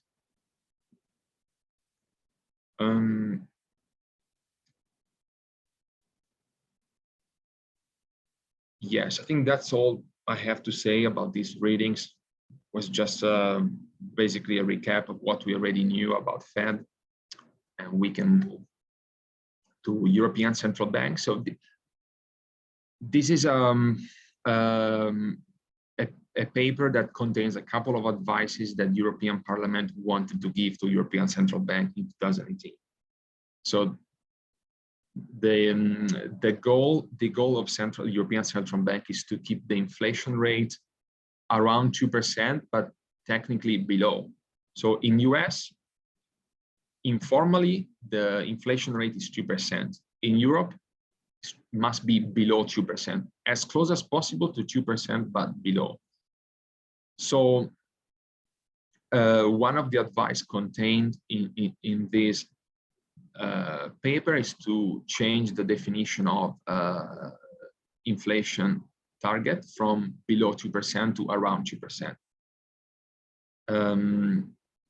And then also there's a discussion, we can probably skip discussion, whether or not European Central Bank should also has as a secondary goal financial stability, which means basically governing the capital requirements of banks and financial institutions, and managing expectation about liquidity and whatever concerns liquidity liquidity risk crisis. So As we knew, after the financial crisis in Europe, interest rates have been very low, close to zero for many years. And this situation basically reduced the room that European Central Bank has, because obviously interest rate cannot go below zero. So how European Central Bank could stimulate the economy in this situation? They had to figure out new unconventional tools, similar to what happened in US, quantitative easing. So they started to massively buy assets from European banks in exchange of liquidity. So this was already a conventional tool, but the European Central Bank has never used it before financial crisis. So one challenge that European Central Bank had was very low interest rate. Second challenge was the flattening of the Phillips curve, which is the relation. So we have seen before what is the Phillips curve. It's this one. Is the relationship between inflation rate and unemployment. So if European Central Bank wants to reduce unemployment, they have to accept a higher inflation rate. How do you stimulate the economy to produce more and then eventually reach a higher inflation rate? Through lowering the cost of money and increasing the money supply, basically. So if central banks, European Central Bank in general, if central banks reduce interest rate, or by increasing domestic money supply, the economy can demand more loans, and so more investments will be done, more production will be done, and eventually inflation will go up, but these also usually mean less unemployment rate. But we have seen, they have seen empirically that it's a global trend. This curve is flattening. So the relationship, let's say the capacity the ability that a central bank has to reduce unemployment is no longer the same that they have in the past. So now the unemployment, it's somehow not so sensitive to inflation rates. One explanation is technology. So innovation in technology made a lot of things cheaper and increased productivity. So we are observing a flattening of inflation, of course, before recent development, but computers and a lot of new innovations made general level of inflation lower. So there is a sort of phenomenon of flattening of this curve.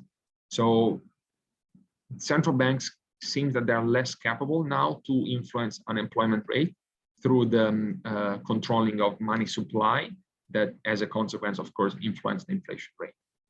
So that's a new challenge for central banks.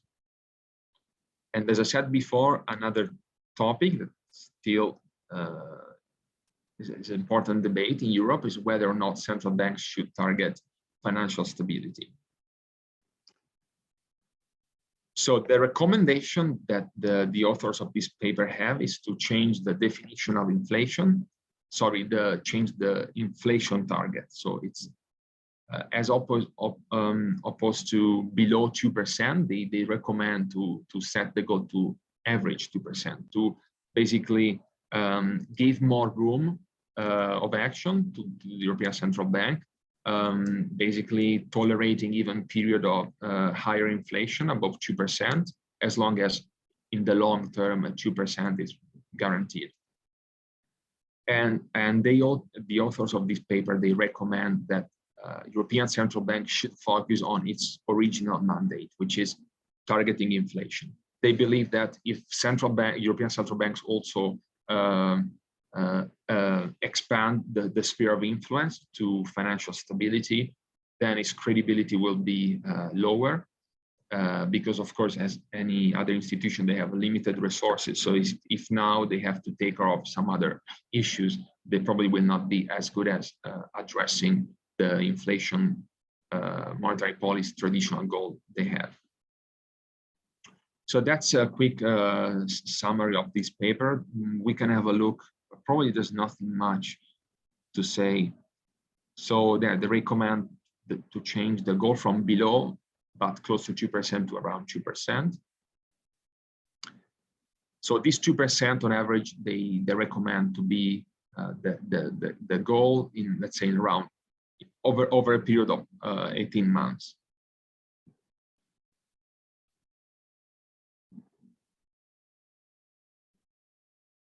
Yes, also the flattening of the Philip curve is correlated with what I've just mentioned before, which is a lowering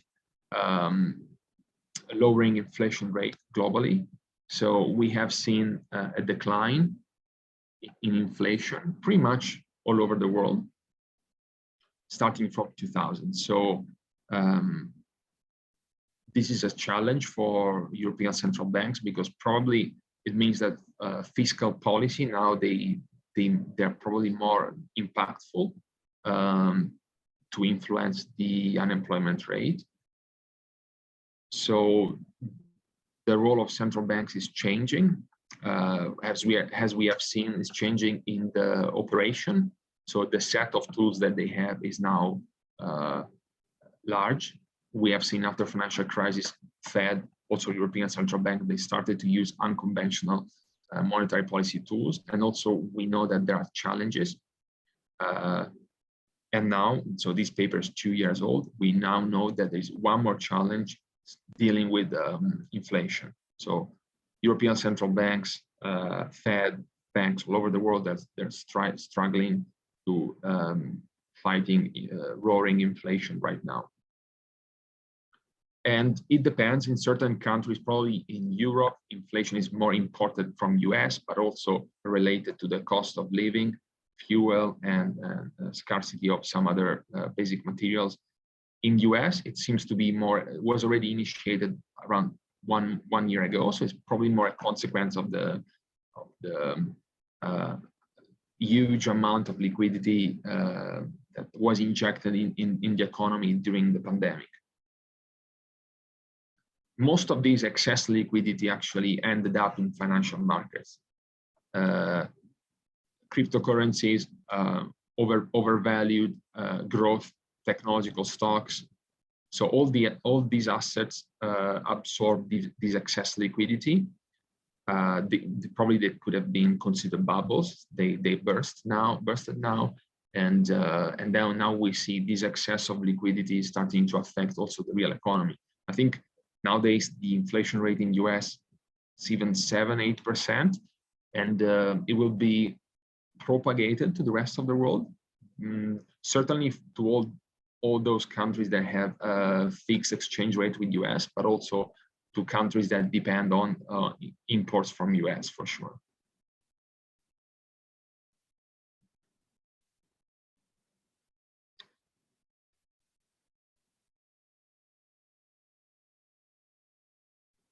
Yes, I want to move on to the more interesting topic, which is East Asia exchange rate. We'll talk a lot about central banks. So the exchange rate can be controlled by governments sometimes, but mainly by central banks.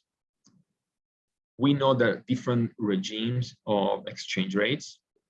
Most of the countries nowadays are in a floating exchange rate, but there are some fixed and also, as we have seen before, managed. So they're float, free float, managed float, fixed, and different type of fixed exchange rate. So at one extreme, we have Hong Kong, which has maintained a linked exchange rate with the US dollar since 1983. It's not technically fixed because there is a room of fluctuation. So the Hong Kong dollars can fluctuate between 7.75 and 7.85 Hong Kong dollars for $1 USD. So this type of arrangement is usually called currency board. So it's a fixed pegged exchange rate, but technically it's called currency board. And the way we will see later, but the way it's performed is basically for each Hong Kong dollar, for each 7.75 Hong Kong dollars, there is $1 USD deposit in the Hong Kong Monetary Authority. So all the money circulate in Hong Kong. Of course, not only banknotes and coins, I'm talking about broad definition of money, is covered by the same amount of USD. So it's a sort of gold standard where gold has been replaced with USD. So 3 commercial banks in Hong Kong can issue money, and they have to deposit $1 USD to the Hong Kong Monetary Authority for each 7.8 Hong Kong dollars they're issuing. On the other hand, we have free float, like free floating exchange rate, like Japan, Philippines, South Korea. Even though some of these, like South Korea in the past, the government, the central banks intervened in the market, so they're more like managed float exchange rate. So there is a great degree of variability, and there should be a table that tries to recap the situation here. So we have a free float. Free float is basically the exchange rate is totally decided by the economic agents. So banks, financial institutions, individuals, they go to their own banks or even online, and then they can trade domestic currency for foreign currency. Then we have fixed or pegged exchange rate, where usually a central bank or a government has the clear mandate to keep the domestic currency exchange rate linked to, the exchange rate of domestic currency against a foreign currency, usually USD, equal to a well-known given exchange rate. And in the case of Hong Kong, it's a pegged exchange rate, but technically it's called currency board, which means there is a monetary authority that holds sufficient reserves to convert the domestic currency into the designated reserve currency at the predetermined exchange rate. So the currency board utilizes these reserves to intervene in the forex market to maintain the fixed exchange rate. So, you know, stating that your currency is fixed to you, the USD 7.8 Hong Kong dollars to 1 USD doesn't mean anything, because no matter what the monetary authority says, we can all trade our Hong Kong dollars against the USD, right? So we don't need to trade with an intermediary. So we don't need to buy USD from the Hong Kong Monetary Authority. We can freely trade.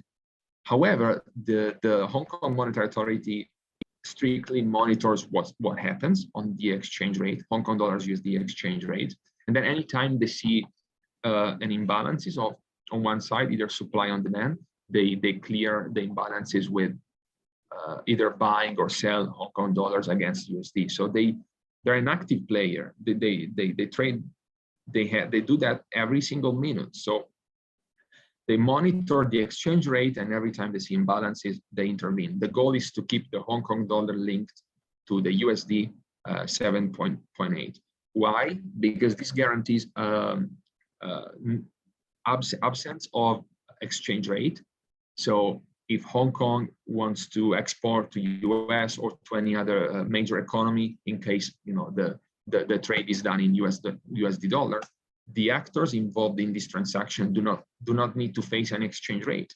They know that no matter what I'm importing from Hong Kong, I just need to keep my reserves in USD. I know that USD is linked to Hong Kong dollars 1-to-1, basically. I don't need to be worried about future devaluation or appreciation of the Hong Kong dollars against my domestic country. I just need to, let's say Malaysia want to trade with Hong Kong. They just need to have some USD dollar reserves. They don't need to worry about the fluctuation of Hong Kong dollars against USD. So it clears the way from any panic or fear of exchange rate risk. And also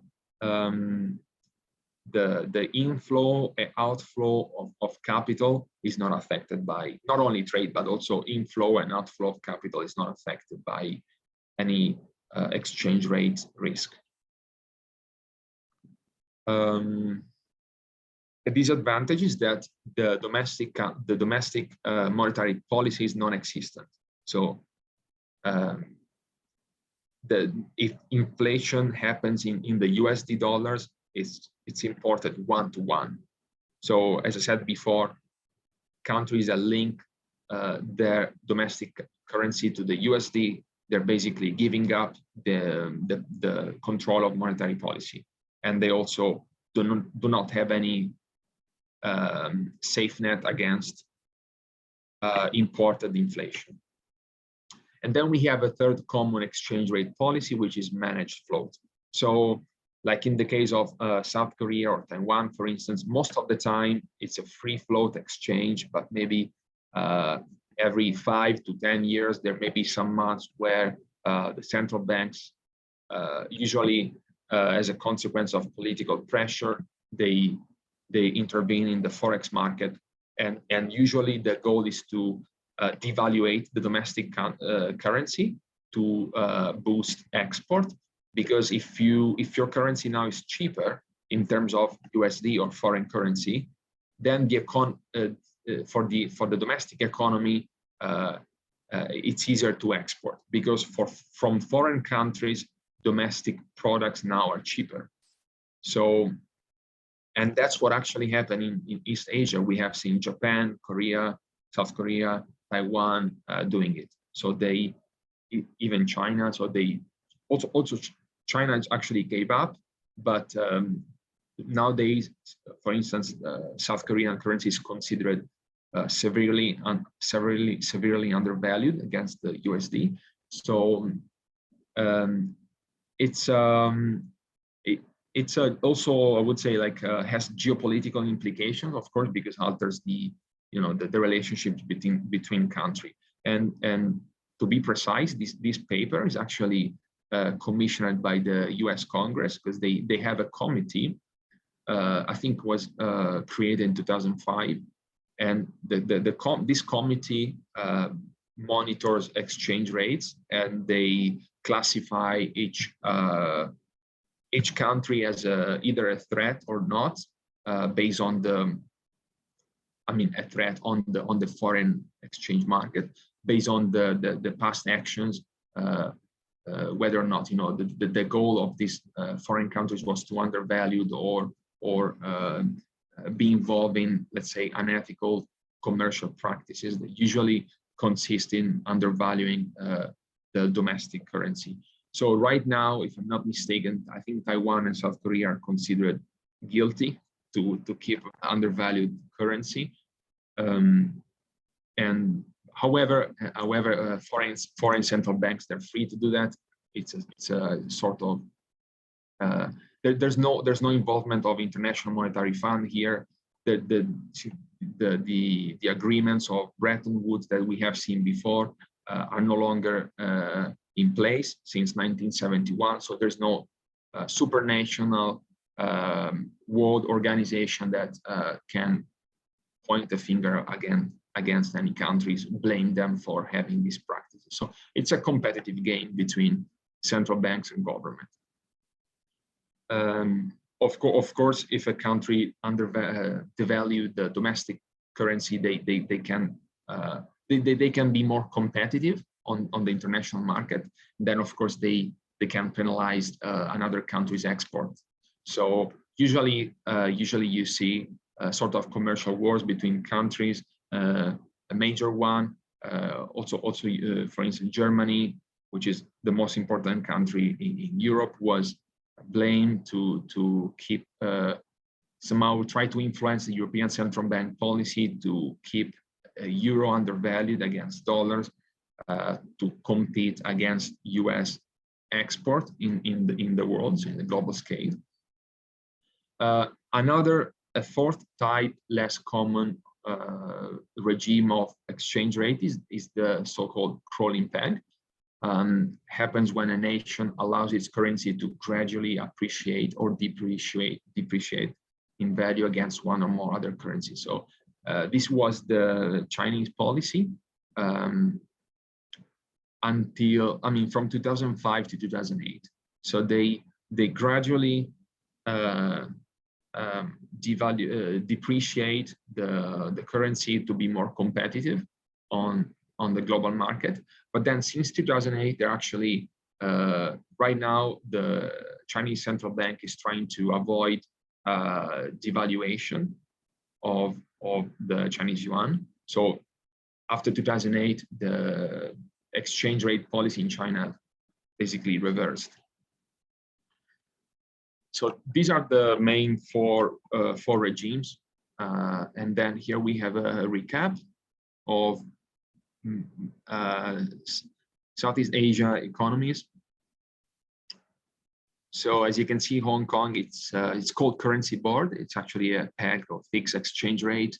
Japan is free floating.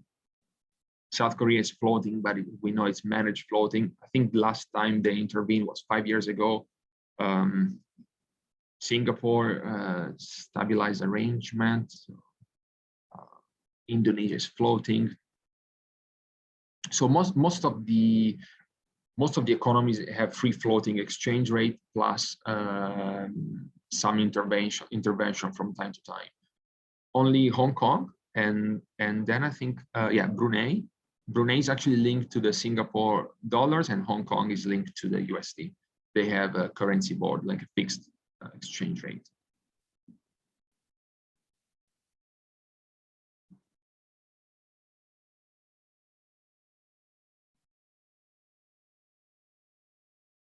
Yes, so there were indications that some East Asian monetary authorities attempt to keep the relative value of their currencies in line with the selected currency in the region. So there was an emerging role of Chinese renminbi, and then many countries basically wanted, because they still are big trade partners of China, so they somehow try to manage the exchange rate with the final goal of canceling any exchange rate risk. So they were trying to link informally their currency to the Chinese currency.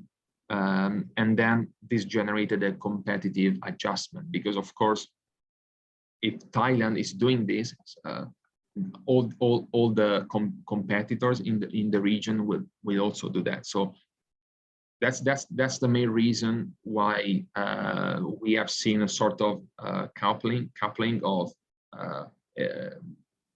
there was a trend of different nations, different Chinese partners, China's economic partners. They informally move their exchange rate in the same direction, and for some years we have seen a informal link between this currency and the Chinese yuan, for two reasons. Because of course, as I said, those countries, they want to cancel the exchange rate, so they want to link their own domestic currency to the Chinese one to trade freely without worrying about exchange rates. And then also because of competitive reasons. If one country started to do that, the other will follow. Otherwise, they will. Let's say it's a trend of devaluation. Then, if one country starts to devaluate the currency, all the competitors have to do that in order to be competitive with export on the global market. So there was the emergence of this trend. We have seen Malaysia, Singapore, Thailand following the appreciation of Chinese RMB against USD. And so this was between 2005 and 2008. We can see. But then after,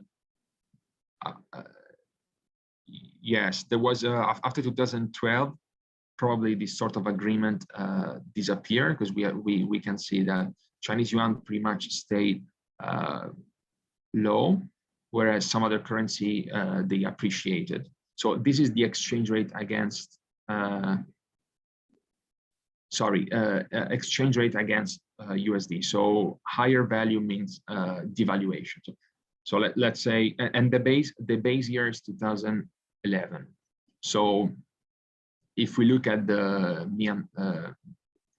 thing is Malaysia rupee, I think 1.5 means that since 2011 this currency depreciated, so devaluated by 50% against USD. Whereas, as I said before, the Chinese central bank goal after 2008 is to avoid devaluation of the currency. So as you can see, it's not it's pretty much constant, and for sure it didn't depreciate. So you see it's below around 1%, whereas value above 1% means depreciation of this currency against the USD. Why China doesn't want now to depreciate its currency? Because the economy is less reliant on export now. The internal economy is growing, and the population is demanding more imports from abroad now. So a depreciated currency means more expensive imports. So before 2008, the Chinese economy was highly reliant on export.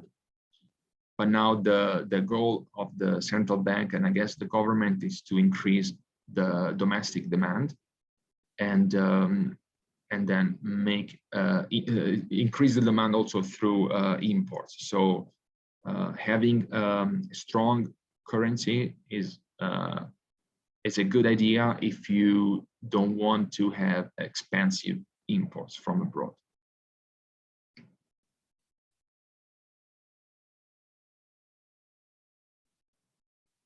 Yeah, I think this is a quick story of what happened until, let's say, until 2011. And so this is a brief recap of the current situation.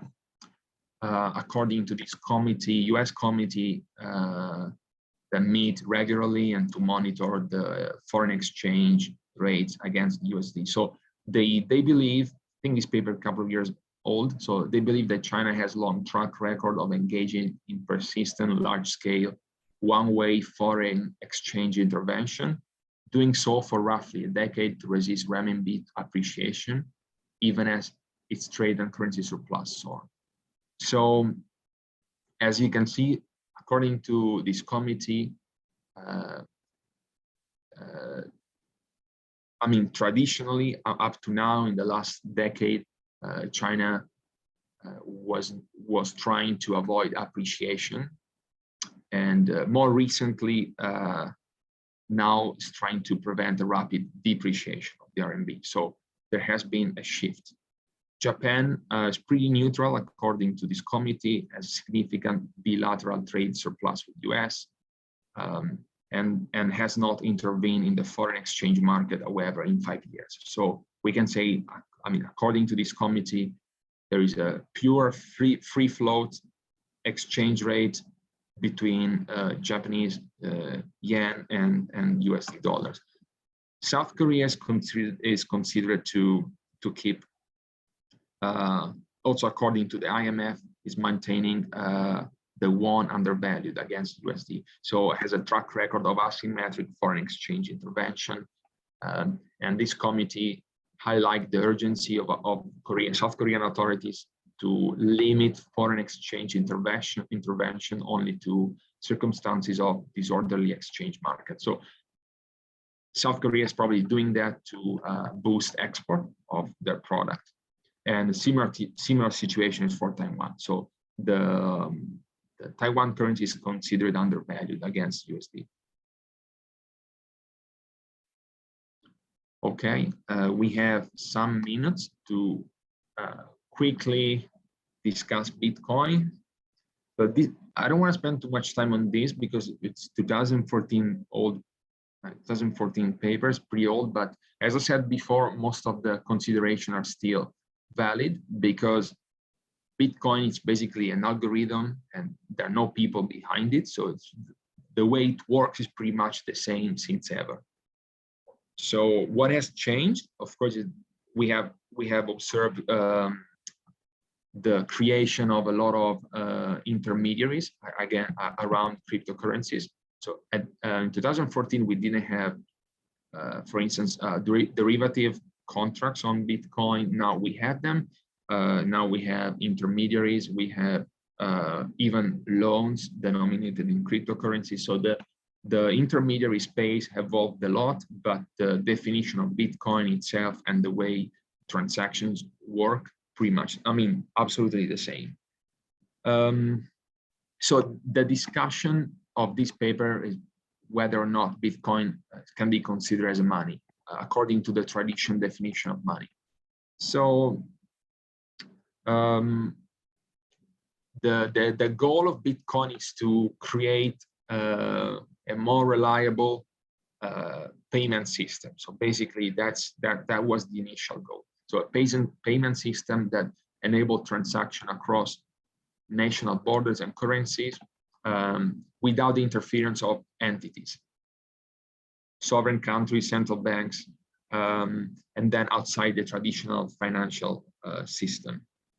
So the advantages of Bitcoin is that it's the decentralized system, so it's not associated with any sovereign entity, so there's no political risk. And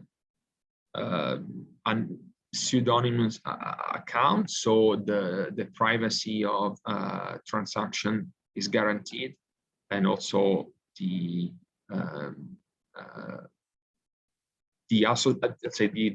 geographic association. So not only the name, but you also don't know where this money from which country to other countries is going. So that's an important feature, especially because the international flow of capital is not always free. It depends on, of course, on the legislation of your country. So point 2 is very important. I think it's one of the main reasons why Bitcoin is popular in countries where reason one can be helpful for some people, but is not a game changer. Point 2, I think it's what makes Bitcoin really competitive against traditional financial systems. So now you can transfer a huge amount of money across the borders and without control of government. So point 2, I think, is very, very important. Point 1, either if it's a Bitcoin transaction or it's a Visa, MasterCard circuit transaction, does not change too much, I guess, at the end of the day. Point 3, no fees on transaction, even though we know that there is a fee in terms of time, because a Bitcoin transaction can take up to 1 hour. So there is an indirect cost for businesses. So it's not direct fees, but there's also there's a fee to pay in terms of waiting time. What are the disadvantages and the cost for the society? Computational power. So every time every time a Bitcoin transaction is involved, and every time the algorithm is running, so basically 24 hours per day, these machines consume a lot of energy. So that's one of the reasons why, or maybe it's an excuse, I don't know why, I don't know, governments are using this motivation and the impact on the environment of cryptocurrencies as a justification to limit its adoption. So it's very common for businesses now to be required to prove where the Bitcoins they are using in transaction are coming from. So you need to prove that the Bitcoins you're using come from a green renewable source. So it's a new trending business. I heard a lot of people are investing, like in Iceland or even Scandinavian countries, in places where there was no demand of energy because there were no population, but now they can place solar panels or like wind farms or like geothermal energy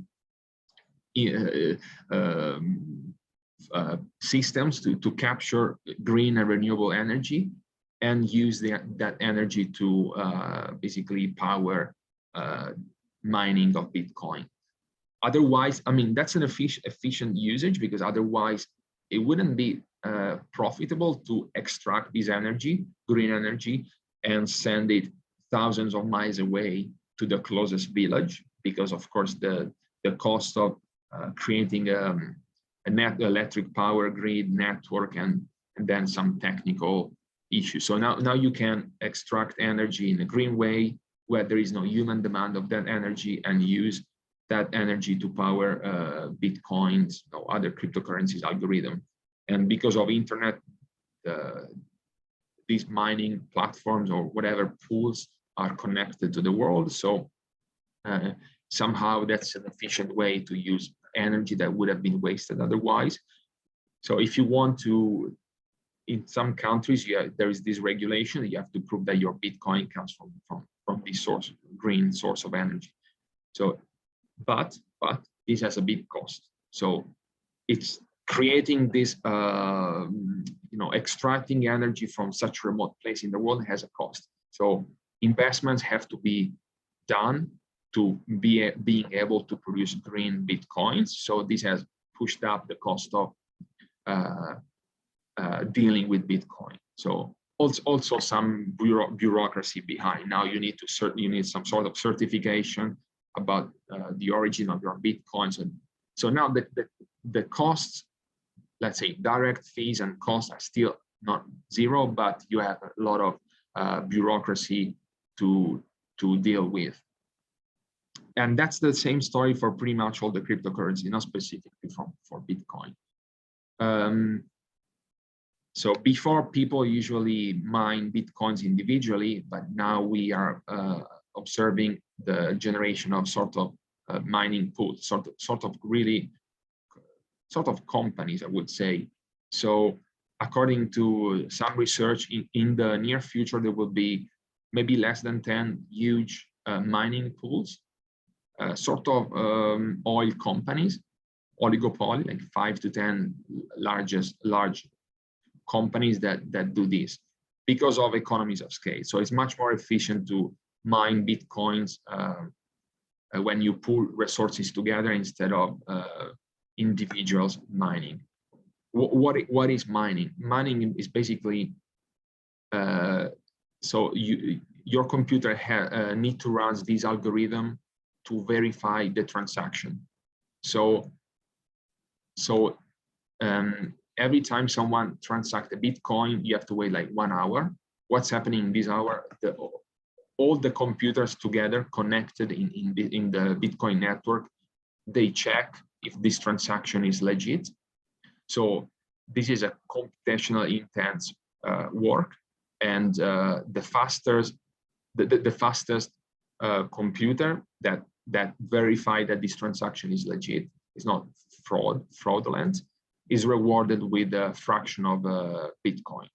So you run this software in your computer, and if you are the fastest to verify that transaction is legit, then you're rewarded with a fraction of Bitcoin. That's how miners earn money, basically, by providing computational power to self-power this algorithm of transactions.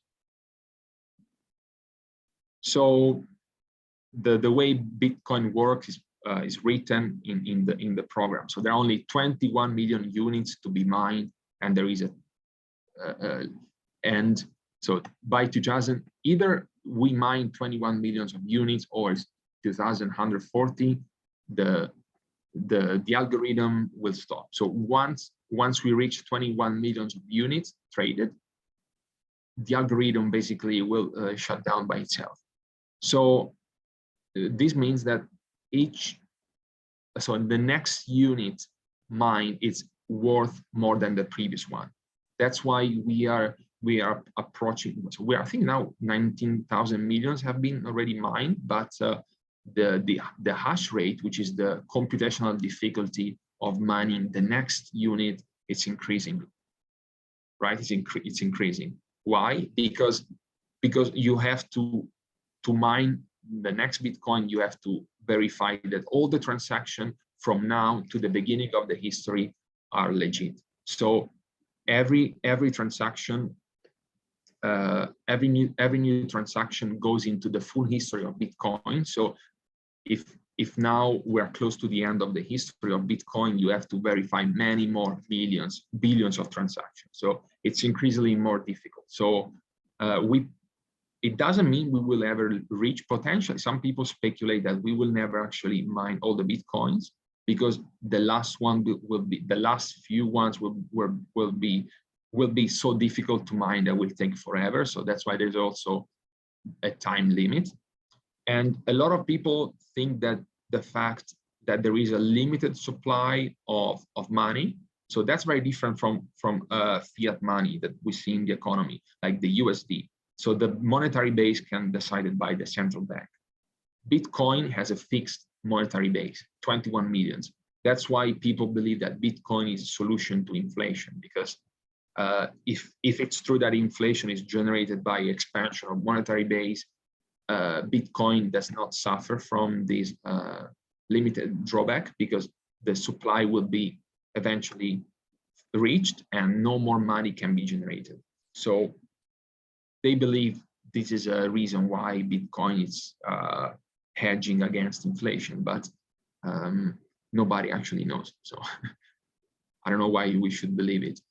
So Bitcoin as a medium of exchange can be used as a medium of exchange, of course, it's involving payment and transaction like Visa, MasterCard, anything else. It's not widely adopted.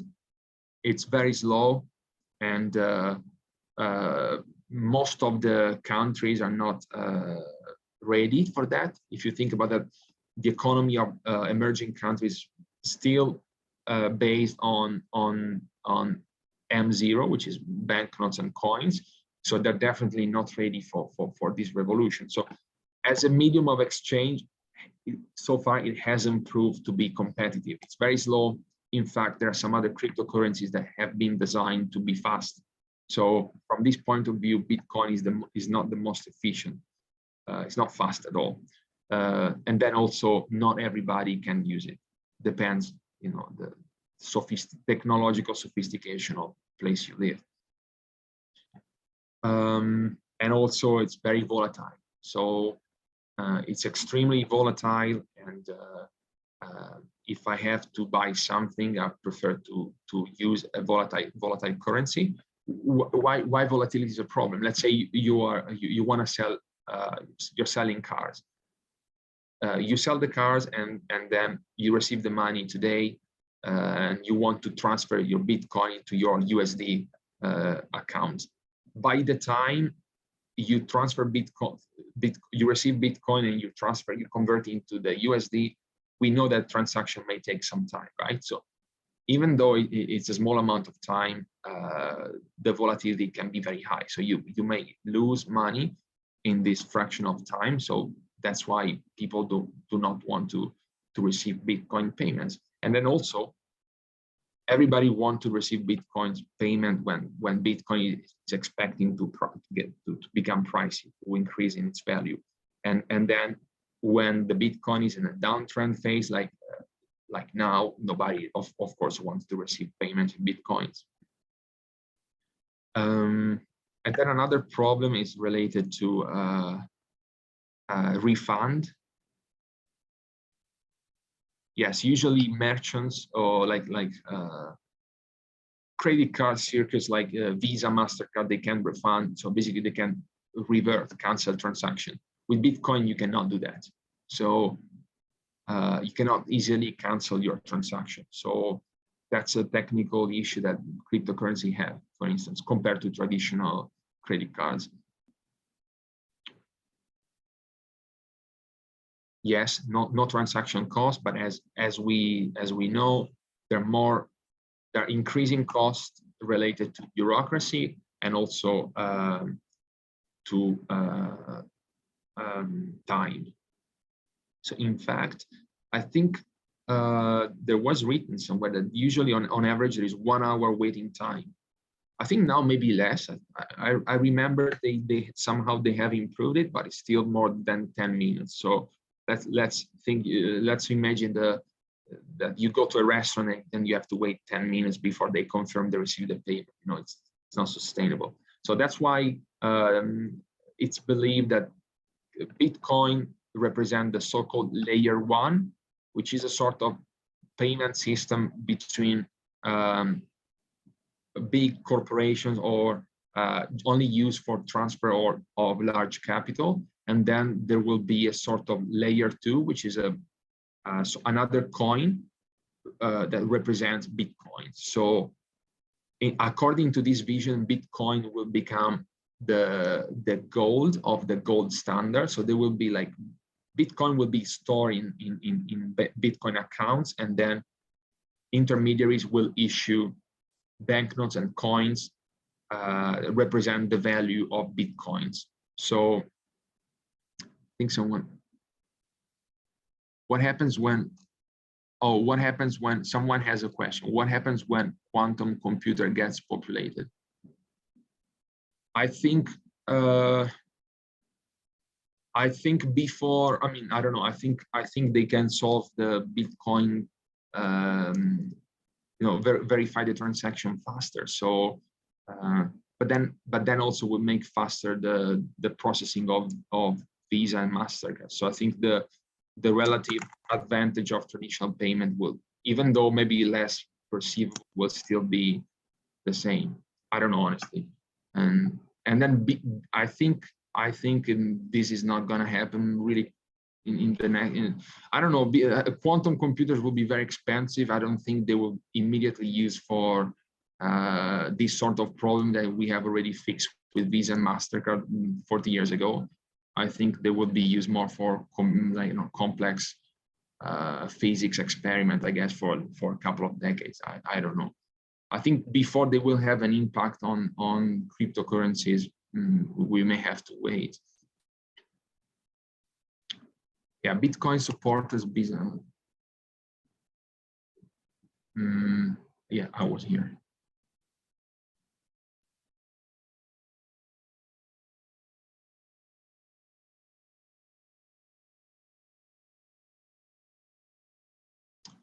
Yes, so for all these reasons, Bitcoins is not widely accepted to be a competitor of traditional fiat money. So, and then also one more point that is outlined here is that the negative externality of Bitcoin. It's true that the supply of Bitcoin is fixed to 21 millions.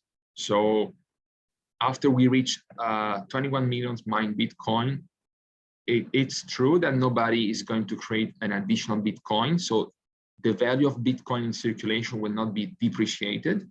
But before we reach this goal, every single minute a new Bitcoin is created. So the value of the existing Bitcoin will inevitably be lower, because now there is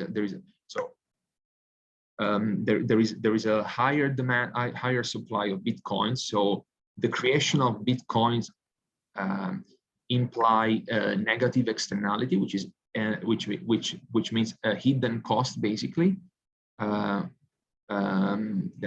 represented by the constant decrease in value of Bitcoins already mined. It's like a constant inflation problem. So potentially traditional fiat money supply do not need to change.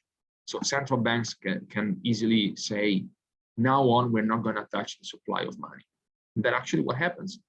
So there are periods where interest rates are not changed and the supply of money is pretty constant. But with Bitcoin, every transaction rewards someone with the creation of a Bitcoin. So there is a constant creation of Bitcoin before reaching 21 million. So constant creation of money means a constant inflation or devaluation of Bitcoin already mined. So that's a negative externality for Bitcoin holders. Why should I hold Bitcoin when I know that every moment a new Bitcoin is created, my Bitcoin will keep everything else constant, will decrease in value. Then, of course, we have seen increasing value of Bitcoin because there are some other expectations involved. But mechanically speaking, if people do not trade Bitcoins, the simple fact that new Bitcoin is created means that the previous created Bitcoins will decrease in value.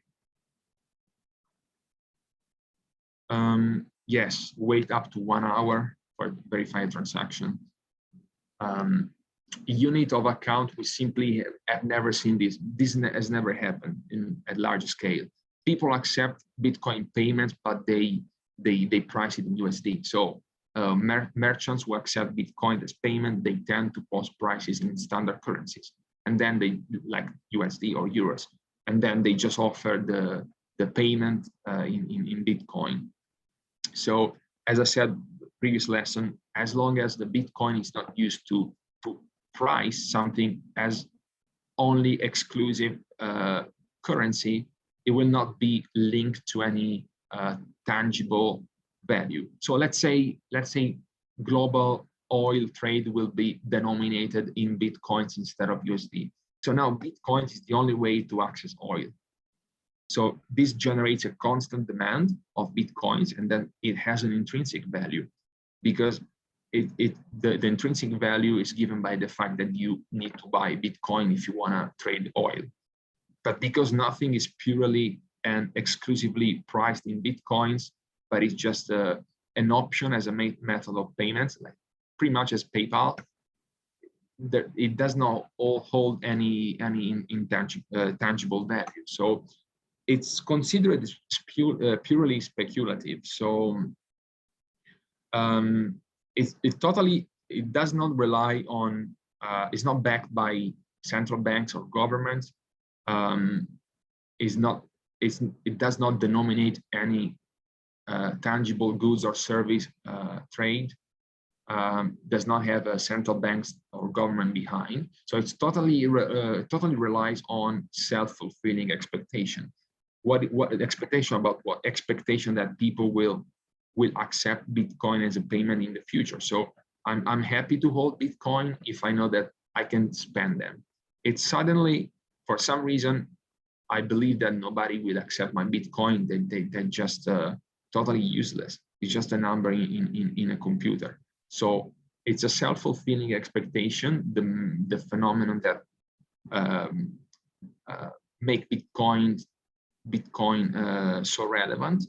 But there's really nothing else tangible behind. And usually asset only based on self-fulfilling expectation that traditionally defined as bubbles. So I mean, I'm not saying that it's a bubble, but it's subject to become a bubble.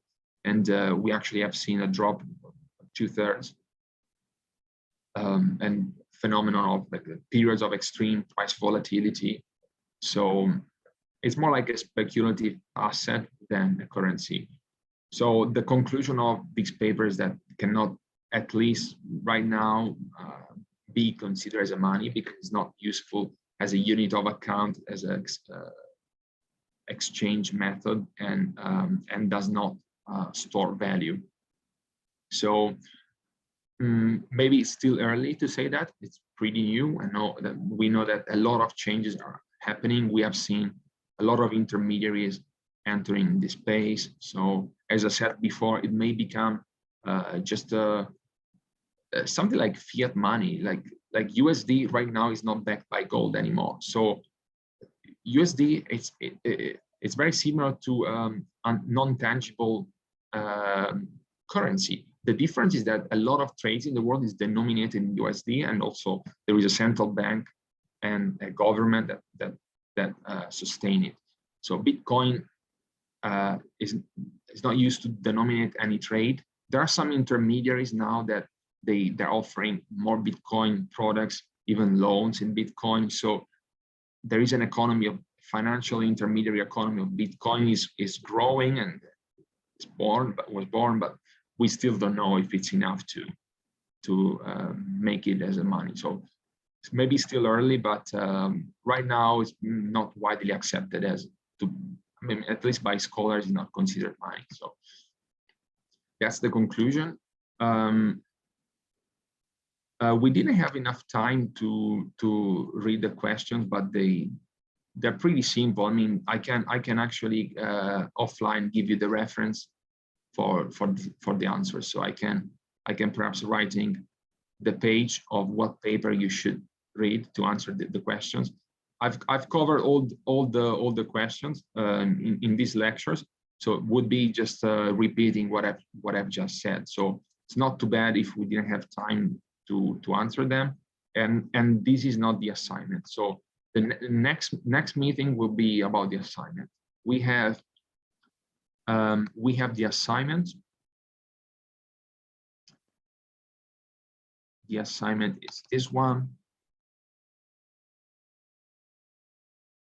And it's about the COVID-19 case study.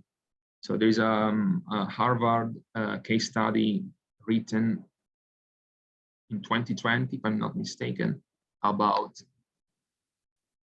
COVID-19, and the assignment is about this reading. So it's around 20 pages. So COVID-19, the global shutdown. It's a Harvard Business School review.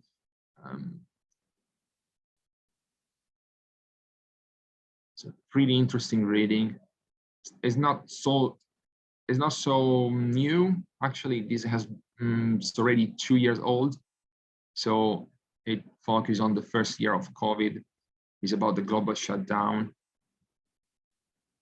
It's around 20 pages, not too long. Yeah, it's 15 pages actually. Yeah, there's some plots. And the questions of the assignment. By the way, the deadline is the end of November, but we can discuss about this next meeting. And so that's the abstract of the paper. And there are 20 questions. Oh, 13, sorry, 13 questions. And they are all related to the reading. So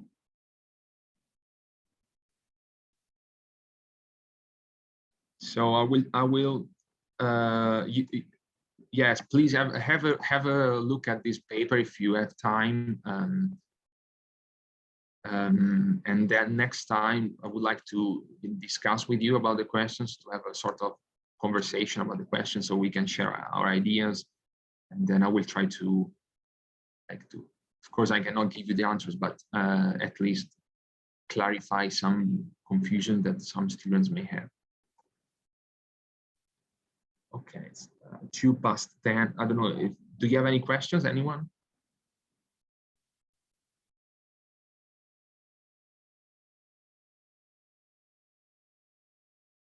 Okay, someone is asking. Okay, great. No questions, thanks. Thank you. So yes, today we basically finished the readings and the lectures. And so next meeting will be around about the assignment. I have shared the assignment with you. There was an email last week. If you don't know how to find it, just send me an email. I will help you. So I think all of you have received an email. I think was Thursday or Friday last week.